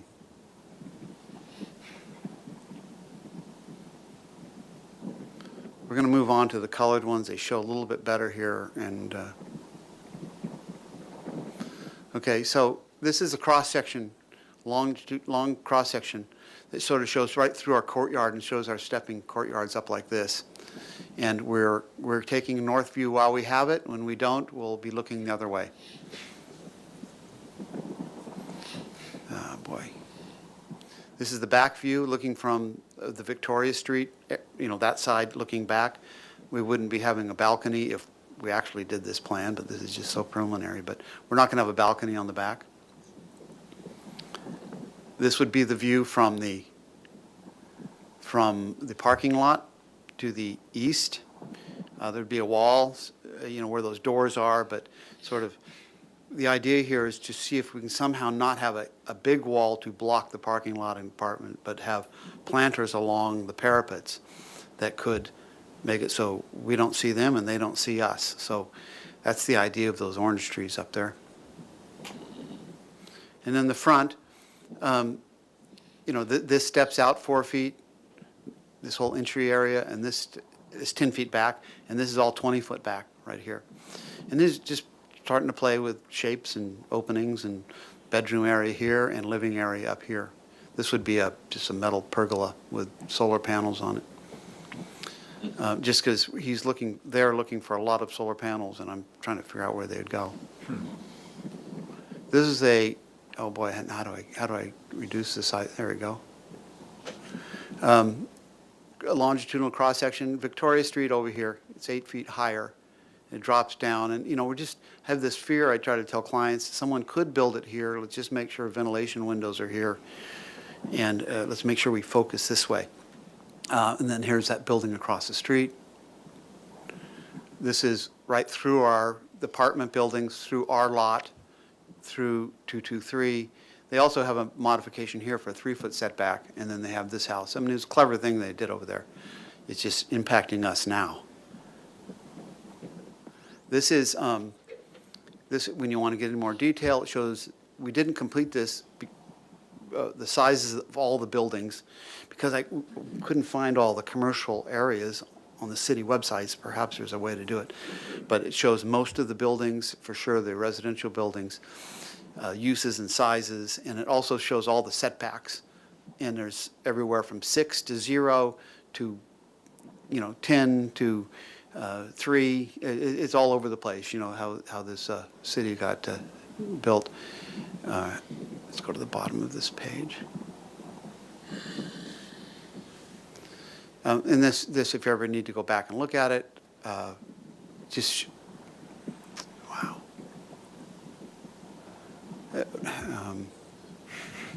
These guys, it's just more examples of that wall that is really like a big, outdoor movie screen or something. It's just right in our face here. And I was just trying to go over just simple ideas. If we did the OR zone and had a setback, we have this wall that should be 6 to 10 feet back, which would make this connection more handleable. But here it'd be something like this, some sort of blank wall canyon here. So if we went to AUD concept, we could go to the rules of the no setbacks, and with a 5-foot front setback, I think that it is. But and to get our 4 units in. And so while we're just trying to stay near the top of their height and break it back down for future building right here, for someone else doing a future building here.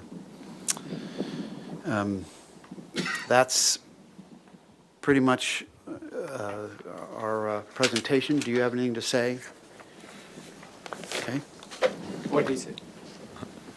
All right. All right, if that completes your presentation, let's go to public comment. So anyone in the room wishing to comment on this item?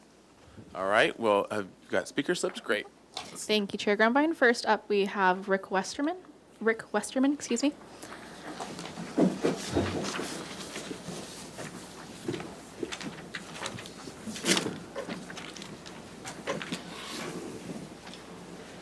I could probably do this in 2.5 minutes. My wife might have to take over for the last 30 seconds. She can give you her time if she wants. And do we have the microphone on? Is the green light?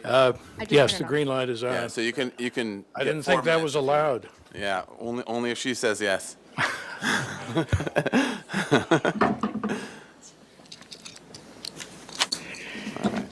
This is a condensation of what I've, before I begin, I gave a handout that if you could, you might want to focus on that if you can focus with a camera, because that's all you need to see instead of having to scroll through several things in a PDF.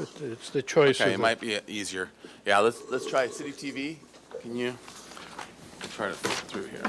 Yeah, right one, yeah, okay.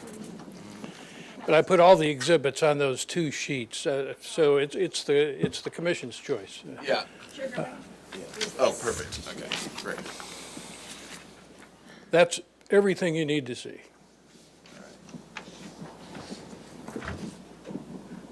All right. Okay? Perfect. Yeah. Well, I'm Rick. I'm a retired surgeon, and we've owned and resided at 223 Equestrian for 17 years. It's our only home. We have major concerns about the current development plans at 225. It includes the visual mass and the request for the setbacks, and particularly the preservation of our views. Section A32, Exhibit 1, shows what appears to be an equation of the mass of 223 and 225, but it should be more like the figure on the right, because that's a section through the middle of the structure, and you don't see that from the street. What you see from the street is the right block out.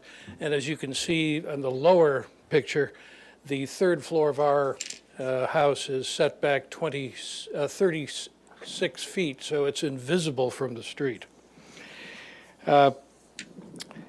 The 225 property was built in 1875, and Barry Burkus, when he developed 223, got the setback because with normal setbacks on that narrowest lot on the street, the width of the house would have been 17 and a half feet. There's no setback, with no setback and no windows on the east side of 223 and only two small windows on the west side of the third floor. The only views that we have are from the front and rear roof decks. And if you look at the, on the right-hand side, I've put up story poles on the three vertical shots on the left. And if the structure is built the way it's planned, the views that you see from top to bottom on the left disappear 100%. The entire mountain view is completely gone with those story poles that are definitely set at the height of the structure and the plans. We invite the commission over for a site visit and a glass of wine to really take a, because that's the main feature of the house, is that those views. We attempted to arrange a meeting with the current owners several times since their purchase, and we finally met 4 days ago with Mr. Shelton at our house, up on our deck, looking at these views. And you can see why we might have some concerns about the design of the structure, because ours is a relatively small house, and their lot is 50 feet wide. Ours is 29 feet, 29 and a half feet wide. But the mass of the house, and particularly the views, which is the main feature of our house, we feel is critical to a revisitation of the design. We're realists. We realize building happens, noise happens, dust happens, and it will happen everywhere. But this is a critical issue in our mind, and we hope that the HLC will allow us to work with the owners and Mr. Shelton to produce a structure that we can live with in the future. We're not anti-building. We know it's going to happen, but that seems too great a price to pay. All right. Thank you. Thank you. Thank you. Thank you. And then next I had Jane Westerman, if you still would like to speak, or? No, I just want to say we had a very good meeting with them, and I think Mr. Shelton was open to us working with him and the owners, and I think it'll all work out. All right. Thank you. And then next I had Mark Kenneth Flores, please.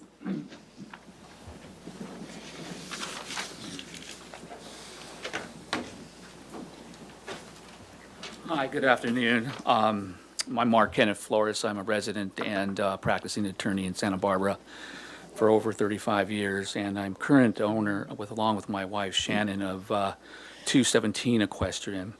And I wanted to address two things.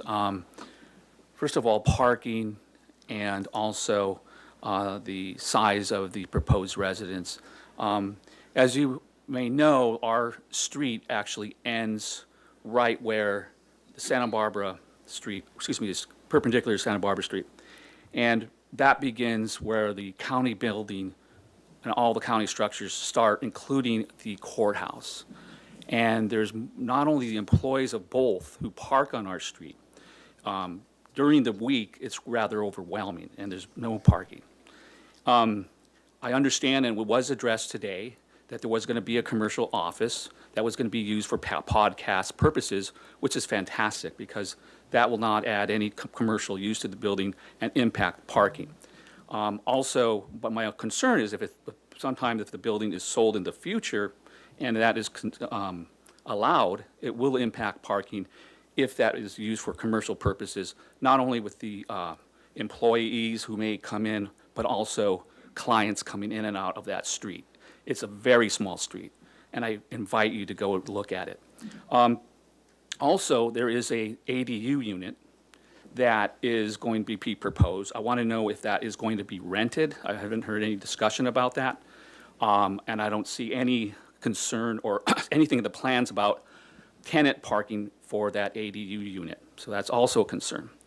And then, of course, the size of the structure. There is no setback. Every other residence on that street has a setback. It's a tiny street. That setback is critical for not only privacy, but also critical for the open air feel of the street. The other concern I just had when it was brought up by Mr. Shelton is, quite frankly, it's the asbestos. I didn't know there was asbestos within that structure that needs to be teared down. I think that is a critical issue that needs to be discussed and dealt with before that structure is even torn down. I do have a family. I have a daughter at Santa Barbara High School. I have a daughter in college who comes home, and that's not only could impact our health, but everyone's health on that street. So I think that's something that really needs to be addressed. And also, I was really appalled with regard to the size of the building and the impact on the Westerman's property here today. Seeing those photographs, not only does it impact their view, it erases their view and takes it away, which not only impacts the value of their property, but their enjoyment of that upper deck. And thank you for hearing me today. Those are my concerns. Thank you. Thank you. Thank you. All right. And I do invite you to come to that street. You'll see how tiny it is. All right. Okay. Any other members of the public here that would like to, in the room, that would like to speak on this? Thank you, Chair Grumbine. I do not have any more speaker slips. Okay. Moving to virtual public comment. If anyone participating virtually would like to speak on this item, please raise your hand and we will call on you. Not seeing any raised hands. We did receive written correspondence from Kim Hunter, Barbara Hotter, Rick and Jane Westerman, and Mark Flores and Shannon Crane, which was distributed to the commission prior to this hearing. Back to you. All right. To the commission for questions. Oh, and we'll close public comment. Now back to the commission for questions. So, not all at once. I have a question for clarity regarding the parking for ADU. Is there a requirement? Not if you're Chair yes. Chair Grumbine, there is no parking requirement for the accessory dwelling unit. Okay. I have a question. That office at the rear of the building, is it misidentified? I mean, you don't intend to make that a commercial office. It's a private office for you at home. Well, it's a home office because it's their home. Yeah. But it's also a commercial office. At the moment, we have handicap parking and handicap access. If the city says we don't have to have it commercial, it would be a home office, but. Well, is it commercial because it's a requirement of the use of the property? Are you deriving a benefit from it being mixed use? Well, we're driving a benefit because they bought it because he wanted to have his office. And we wanted it even bigger, but we didn't have the parking for it. Yeah, but an office in a home is not an office as such. Well, this office is an office. I mean, it's separated completely, different building type. I understand if it could be a home office and they could do the same thing, maybe it works better for their insurance. I don't know exactly, but it was supposed to be, they were looking for, when they came to me, they were looking for a place they could start their businesses in LA now. Yeah, okay. Move it up here. It's not important to us. We're concerned with the architecture anyway, but. Okay, so I wasn't quite sure where we're going with that, but. No, I'm just curious is all. Just asking questions. Yeah, all right. They asked us to ask questions, we're trying to think of good questions. Thank you. Thank you for the presentation. Could you, on elevation, the south elevation, the street elevation, Right. Could you walk through what's going on with this roof, these roof elements? I see the barrel vault, and then there's this red thing to the left of that. And could you talk about that? And also, I was wondering, this picture that the neighbor provided shows, where is this line relative to that elevation? Okay, we'll look at the elevation, then we'll go to the roof plan for that. Okay. But you want to enlarge, you want me to enlarge this for you? Draw a marquee around that elevation. But hit Z Right first. there. He's already. He's already on Zoom. Oh. Yeah. Okay. Oh, I missed the thing on top. It'll show up. That's okay. You guys might not like that thing anyway. If it's another egg. I'm done. Another egg, right. So, once again, here we're at conceptual. We're Right. trying to make this work in here. You can see the neighbors there standing on their deck, right? So, that line that he drew is, the top of his rail there is 28 feet. And we are supposed to be at 31 feet there. So I didn't measure that line when we were there. We should have, but it was in the neighborhood. Those pictures, I don't want to, we want to work with the neighbors. Those pictures were taken from sitting down at their table. And standing up, you can see the mountains. But I don't want to diminish their need for that view. But, you know, they do look towards the courthouse and Arlington on the other side. So we don't want to be bad neighbors and just take their only view. So we thought about that, and it's a difficult site. So I can show you on the floor plan if you'd like where that is. Before you go there, so we're seeing the wall, is that approximate?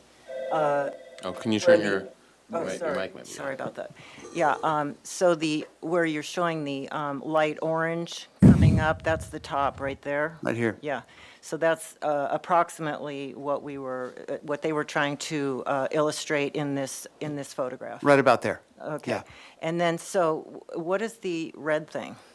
That's a pomegranate dome. It's a dome, it's a structure? Yes. It's a structure, it's not I a, was just trying to end the building somehow. Okay. And then this Looks guy, like an inverted because it's pretty red. this is 20 feet right here. 21 maybe. I have to go, and this is a dining room, 13-foot dining room, right here. Just trying to play with spaces in a nice little dining room is all that is. And then this is a deck here. And then the planning was saying we can't have this here because it's on the third floor. I'm saying it's a parapet with a planter behind it, but whatever, we can figure that out. And then these are decks. This is just, trying to break things up like we're supposed to do, right? And we want to do. And so, maybe I add a little bit of color here, but that's what it is. It's trying to play with space and make enticing little spots people to go to. so just to understand the structural elements, you've got this barrel vault, where's the dining room you just talked about, and then this, and we maybe go to the plan to see how that works, or the roof plan, to see the pomegranate Right. piece. And then this other is like a tent? The black- Well, right now, it's a temporary, what do you call it? A little structure for a shade structure that has solar panels on it. The owner here kept wanting more solar panels, but, that's a good thing. I just, I'm just got my pen out trying to figure out where they go. How can I reduce this again, guys? Go like this? Controls here. Oh, that's a good way. Oh, I can handle that. Okay.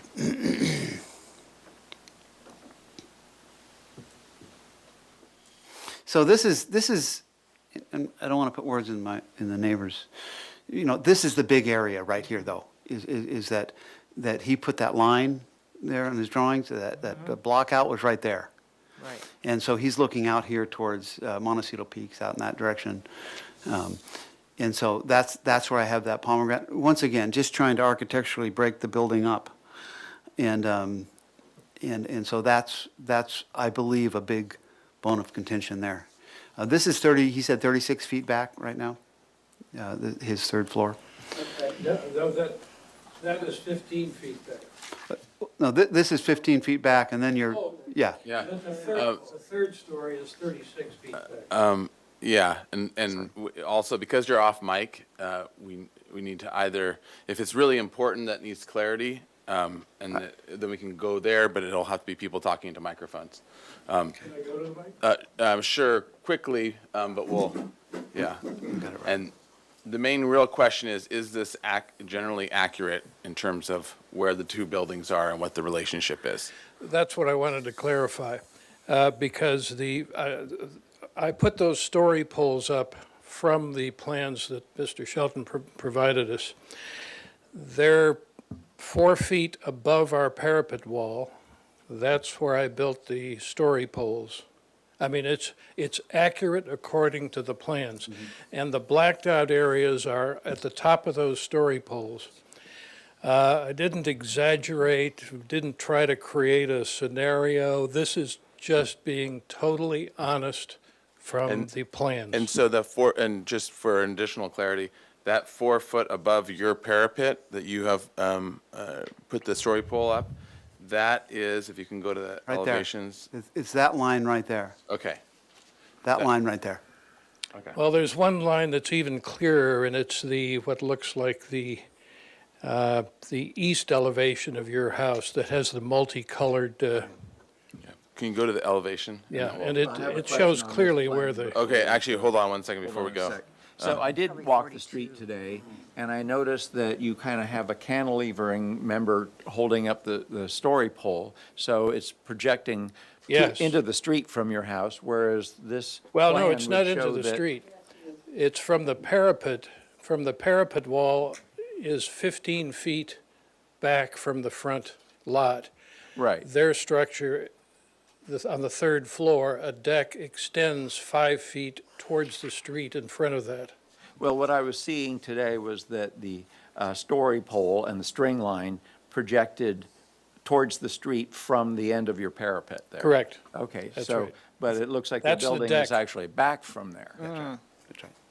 No, the third floor deck extends in front of that wall, and that's why I put the third story pole. And the pictures were taken standing up, not sitting down. Okay. And then, so just so we're clear about what is, that's really, if you can hover down a little bit lower, because I think he did it as an right extension. there. Even past it. I think he did So, their yeah, I third guess floor it's the deck. second floor deck that is. Yeah, that that's right here. string is 6 feet, representing, but 6 feet it's down. string there. Okay. Okay, thank you. Oh, and one other Yes. question. So, and I realize, this is very preliminary and everything. So you've got this canopy is showing like this, right? So I guess I'm not clear how you put solar on that, but. Well, We're getting too technical.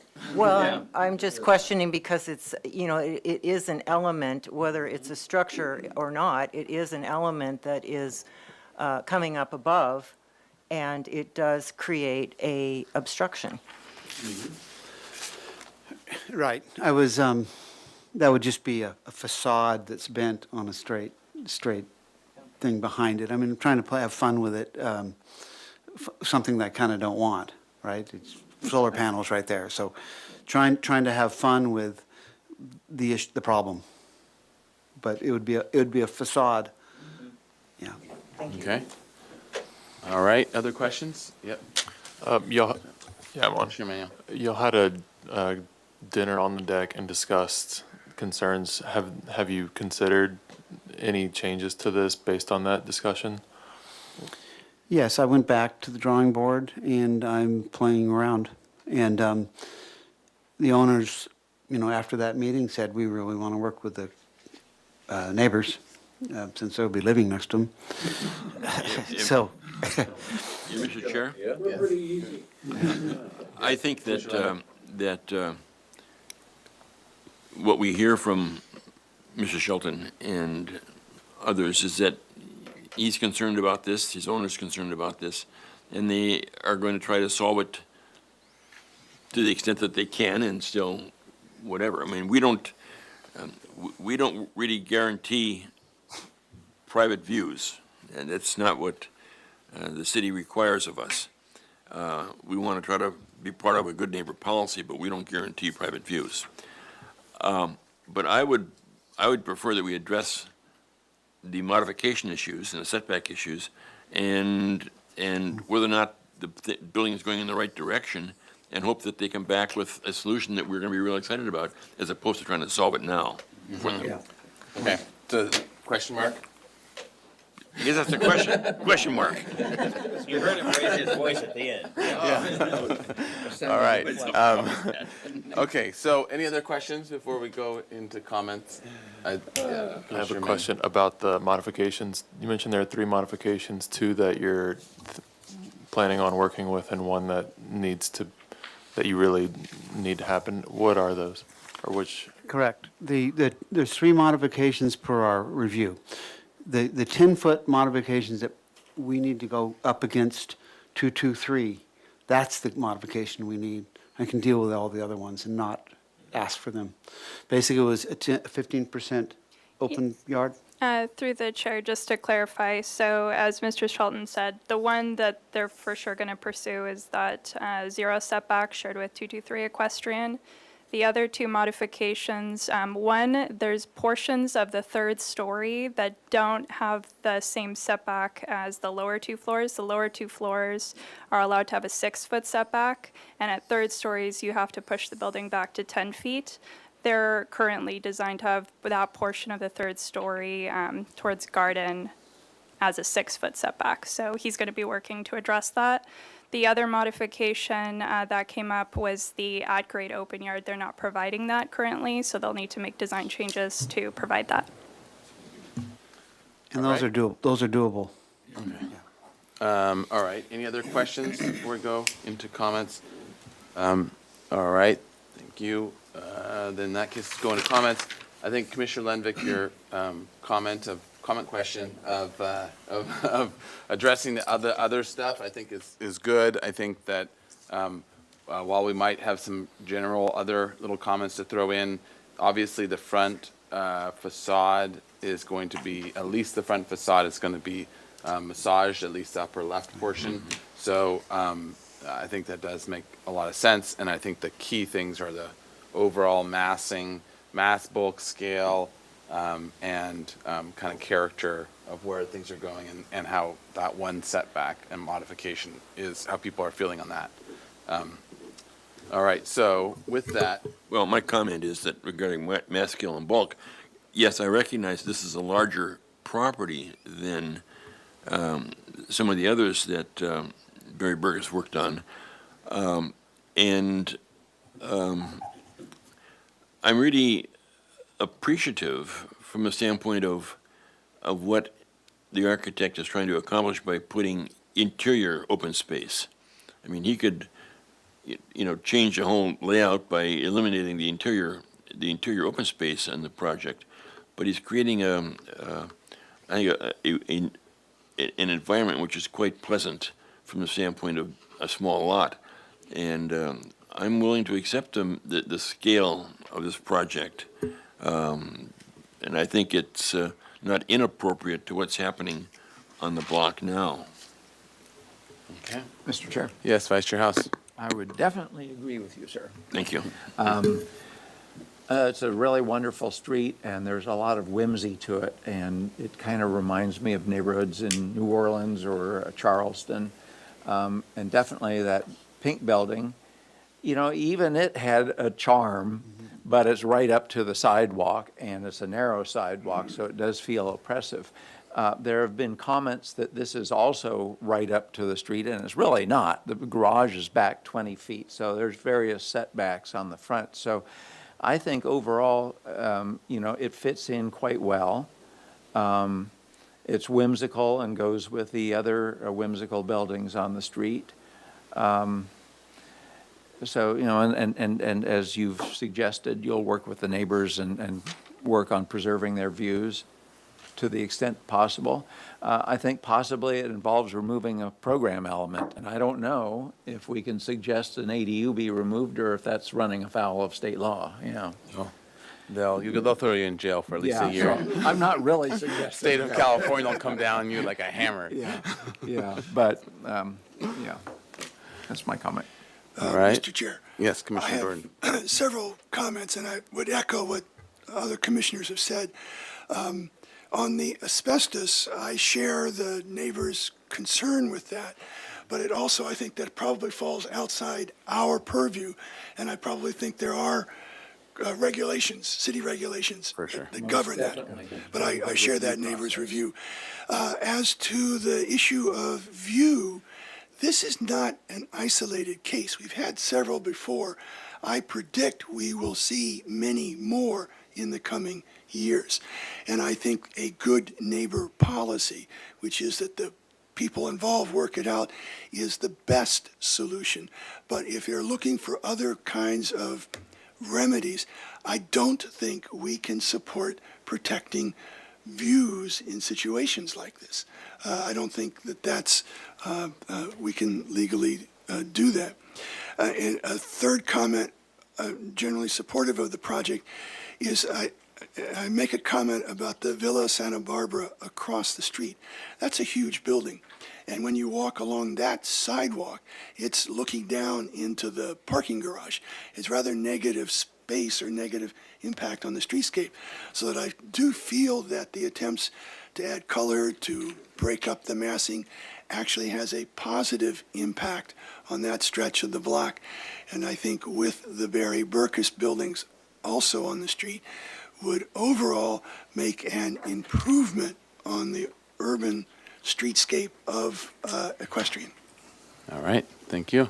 Mr. Chair. Yep, sorry, Commissioner Butler beat you to the draw. Vice Chair I House. just wanted to say, for the benefit of the neighbor that brought up the asbestos question, it is part of the building department review process. It's APCD that does that review? Okay. And it would be specialized contractors licensed for asbestos removal, so not just knocking down the building. Right. And over the long term, it's better to have it done that way than to have it done by Encapsulated or- by other things hitting it and falling and stuff. Yeah. Getting friable. I'm not against this structure going up, and if anything better, Un- Unless, oh, yeah, okay. Well noted. Yeah, anything would be better than that pink building, for the record. Okay, great. And then Commissioner Butler. I'm pretty much in alignment with the general comments. The one thing, I love the design, I like the color. I think it's too much. It's too much. Doesn't fit in the neighborhood, doesn't fit with our sort of more traditional Spanish-style architecture, et cetera. pomegranates. I don't like pomegranate. No, it's How about inside-out busy, pomegranates? It's busy, it's multicolored, it's, in my discreet opinion, it's too much. And I would unbusy it a little bit, maybe uncolor it a little bit. I think how you've approached it structurally is great. So, and I think you've heard the other comments. I'm in alignment with the views, et cetera. All right. Commissioner Early? I thought I was going to be the only one to make that kind of a comment. Mr. Shelton, you know that I really appreciate your work, but I've often commented that, in my opinion, it doesn't fit within the historic district or follow the guidelines. So I'm likely to be the dissenting vote when it comes down to a final, but we'll see what happens in the churn of the business. But some specific comments. I like the horizontal planning. So, this is a very difficult block, and in response to a comment that the public made, for 25 years I parked on that street as I walked to my office at the courthouse. So, there was often there was often this dance right around 7:10 or so, where the residents would leave and we would swoop in and get our all-day parking spot. And you were fortunate to get one, so I'm one of those people. But now you're retired, you don't have to recuse yourself as a conflict of interest? No, I have plenty of parking. At any rate, so I like the horizontal planning, the way the building fits on the lot. It is a very unique block. There are a number of buildings already that enjoy being inches from the property line. I think that's totally appropriate for this particular block, so I'm supportive of the modifications. You know, to the degree that the elements on the third floor can be massaged to respond to neighbor concerns, I'll leave it to you and the neighbors, but echo that you know, the city can't guarantee private views. But other than that, I think it's a charming project, and echo Commissioner Butler's sense that it's a little much. So I don't know, through the process, you're going to massage all this stuff, and we'll see something different, I'm sure, but there are my comments. All right. Other comments? I've already spoken. Yeah, Commissioner Ensberg. Okay. Well, thank you again for this presentation. It's always fun to see what you're doing. I really appreciate working with the neighbors. It's essential that, you know, everybody comes out a winner, and I think you've expressed that, and that's a big concern to you. I always, you know, think about how important it is to consider everybody else and to kind of bring the whole thing up, and not to, let's say, outstage anyone. So, and of course, I love the art part, and this is something that I have expressed in other hearings that we've had, to encourage our architects in Santa Barbara to express themselves and to find ways to do that, and I often use you as an example. And of course, I'm the biggest fan of striped awnings, which I always get a hard time for. Had to put that in there. Anyway, as far as the size, bulk, and scale, I agree with the plan and how that's working. I think that works really well, and but I think what's happening, at least from my view, is that can we look at the elevations while we're talking about this? And I know that it's early and that you're playing around with a lot of things, but, you know, the old saying is sometimes less is more.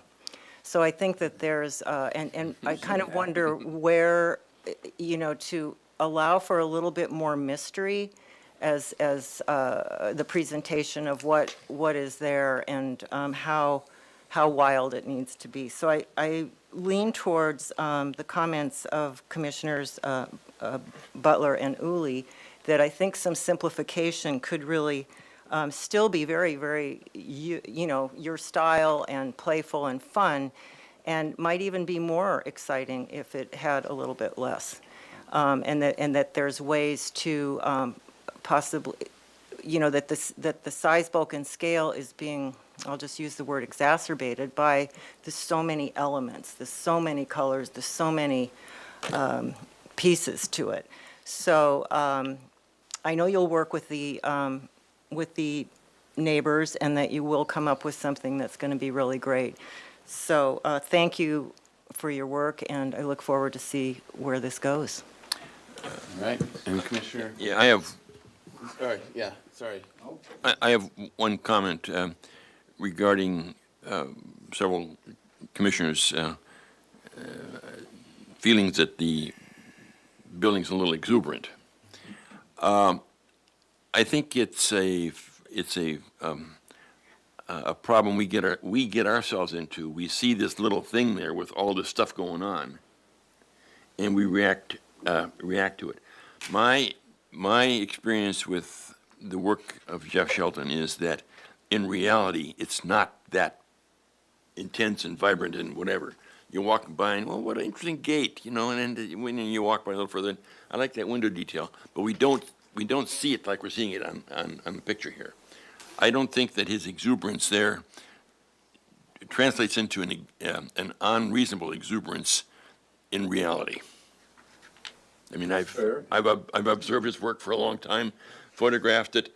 I've simply decided I'm not going to buy his book.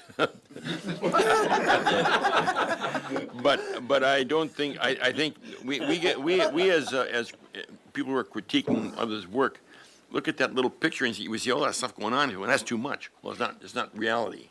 In reality, we don't see all that. So, all the way in, just because on this. So, and I support the 10-foot modification. Okay. And I would even support a modification on the setback on the third floor. They may not choose to go there, but I don't see that as a big deal. You're never going to see it. You're never going to be near it. All right. I'm done. So, no, let's see, any other comments before? Mr. Chair? Yeah, Just Commissioner Doran. one last quick comment. I hope next time that there'd be some clarification on what the office is. And I say that because I heard about a podcasting. Is it an office or is it a studio? And does it have, with production facilities and so forth? Or is it an office where you can do the podcast just using your laptop? To me, there's a difference between a studio and an office. And maybe just it doesn't have to be now, but a brief explanation of why and how that plays out for zoning or other things. And you mentioned parking as one of them, but and handicap parking. So that as an example to help understand this combination of things. Mr. Chair? Yes, Vice I Chair. would just add to Commissioner Lundbeck's comment that if the modification on the third floor helped you rearrange spaces so that you could I work was with going to neighbors, say the that same would thing. be, I was going to ask the question to the commissioners if, especially if it helped with the neighbor scenario, the third floor modification. The answer is yes. Yes. Would everyone be in support? All right. That's good. There we go. Okay. All right. Okay. So a couple of my own comments. So to the color thing. I follow you on Instagram. And everyone else should too. Now, that being said, pretty recently, in the last week or two, I want to say, you had a beautiful stone house that was up in the hills, and it was fit within landscape, and it was incredibly well done, all stone walls, and then red tile roof, beautifully done. I always say that would be a Jeff Schelt on the sort of fun color and commo meter. That would be like a Jeff Shelton 1 or 2 in terms of a very calm. I've referenced before, but I think it's on Upper East Anacapa. There's one that's in Spanish plaster that's very low key, and that's down there at the 2 or 3 as well. And as the Spinal Tap reference goes, this is 11. You took it to 11. And I thought of that when I saw it before all these other comments. I thought of that like reference when I opened it up, when I opened the files, was looking at it. So the front elevation especially. And I don't normally recommend this, but there might be some way of doing a color mullet where you have business up front and party in the back. There might be a way of coming up with a little bit of having more fun towards the more private zones. That might be, but I had a similar reaction. And I do think that there's a lot of colors in a smaller space than even normal on your on a lot of your elevations that I as well look at and enjoy.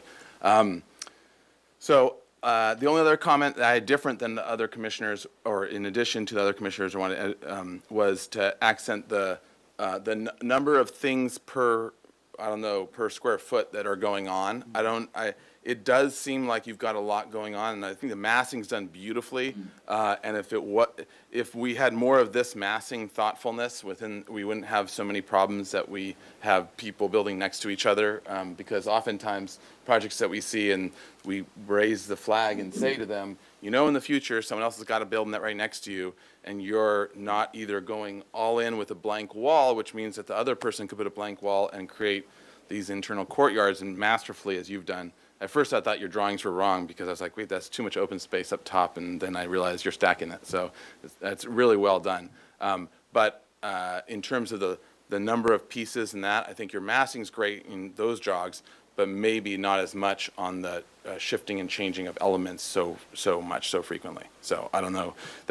That's more of a minor comment, but that was the only other one that I wanted to tag on to. So with that, I think I'll try to summarize. This is here, and then especially with the modification discussion. So I think, for one, I think the commission very much appreciates your thoughtful design, your mass, especially regarding mass, bulk, and scale. It feels it very appropriate design for the neighborhood, and supportable with regards to the setback from the front, the setback from the sides as well, including the modification for the zero setback on the one side. As well as we would also be in support of breaking a modification for breaking the third-story setback rule and allowing to stay with the 6 feet or whatever the current is. The interior open space as well was handled very well, and we appreciate that. And looks forward to and it thinks about especially in the way it anticipates additional buildings to the whatever's east. Let's see. We are thankful that, or note that while private views are not protected and part of our Historic Landmarks Commission purview to require, we very much appreciate you working with the neighbor to be sensitive to their property as well, and are especially supportive of the modification in an effort to alleviate the neighbor's concerns. Regarding the color, there were at least a number of commissioners were concerned with the level and intensity and number of color. So to consider that as you go forward. While some commissioners were comfortable with the color as proposed. Regarding the horizontal planning, we want to also mention that was excellent. And then also to look at the number and type of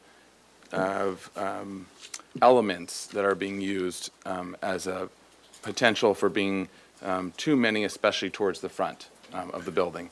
And the color comment as well would especially pertain to the front public viewed areas.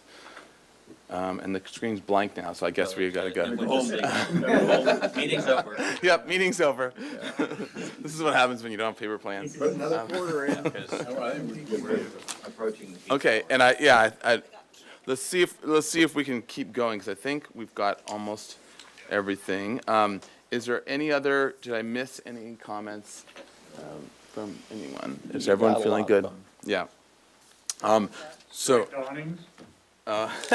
And at least 2 commissioners were okay with striped awnings. Mr. Chair.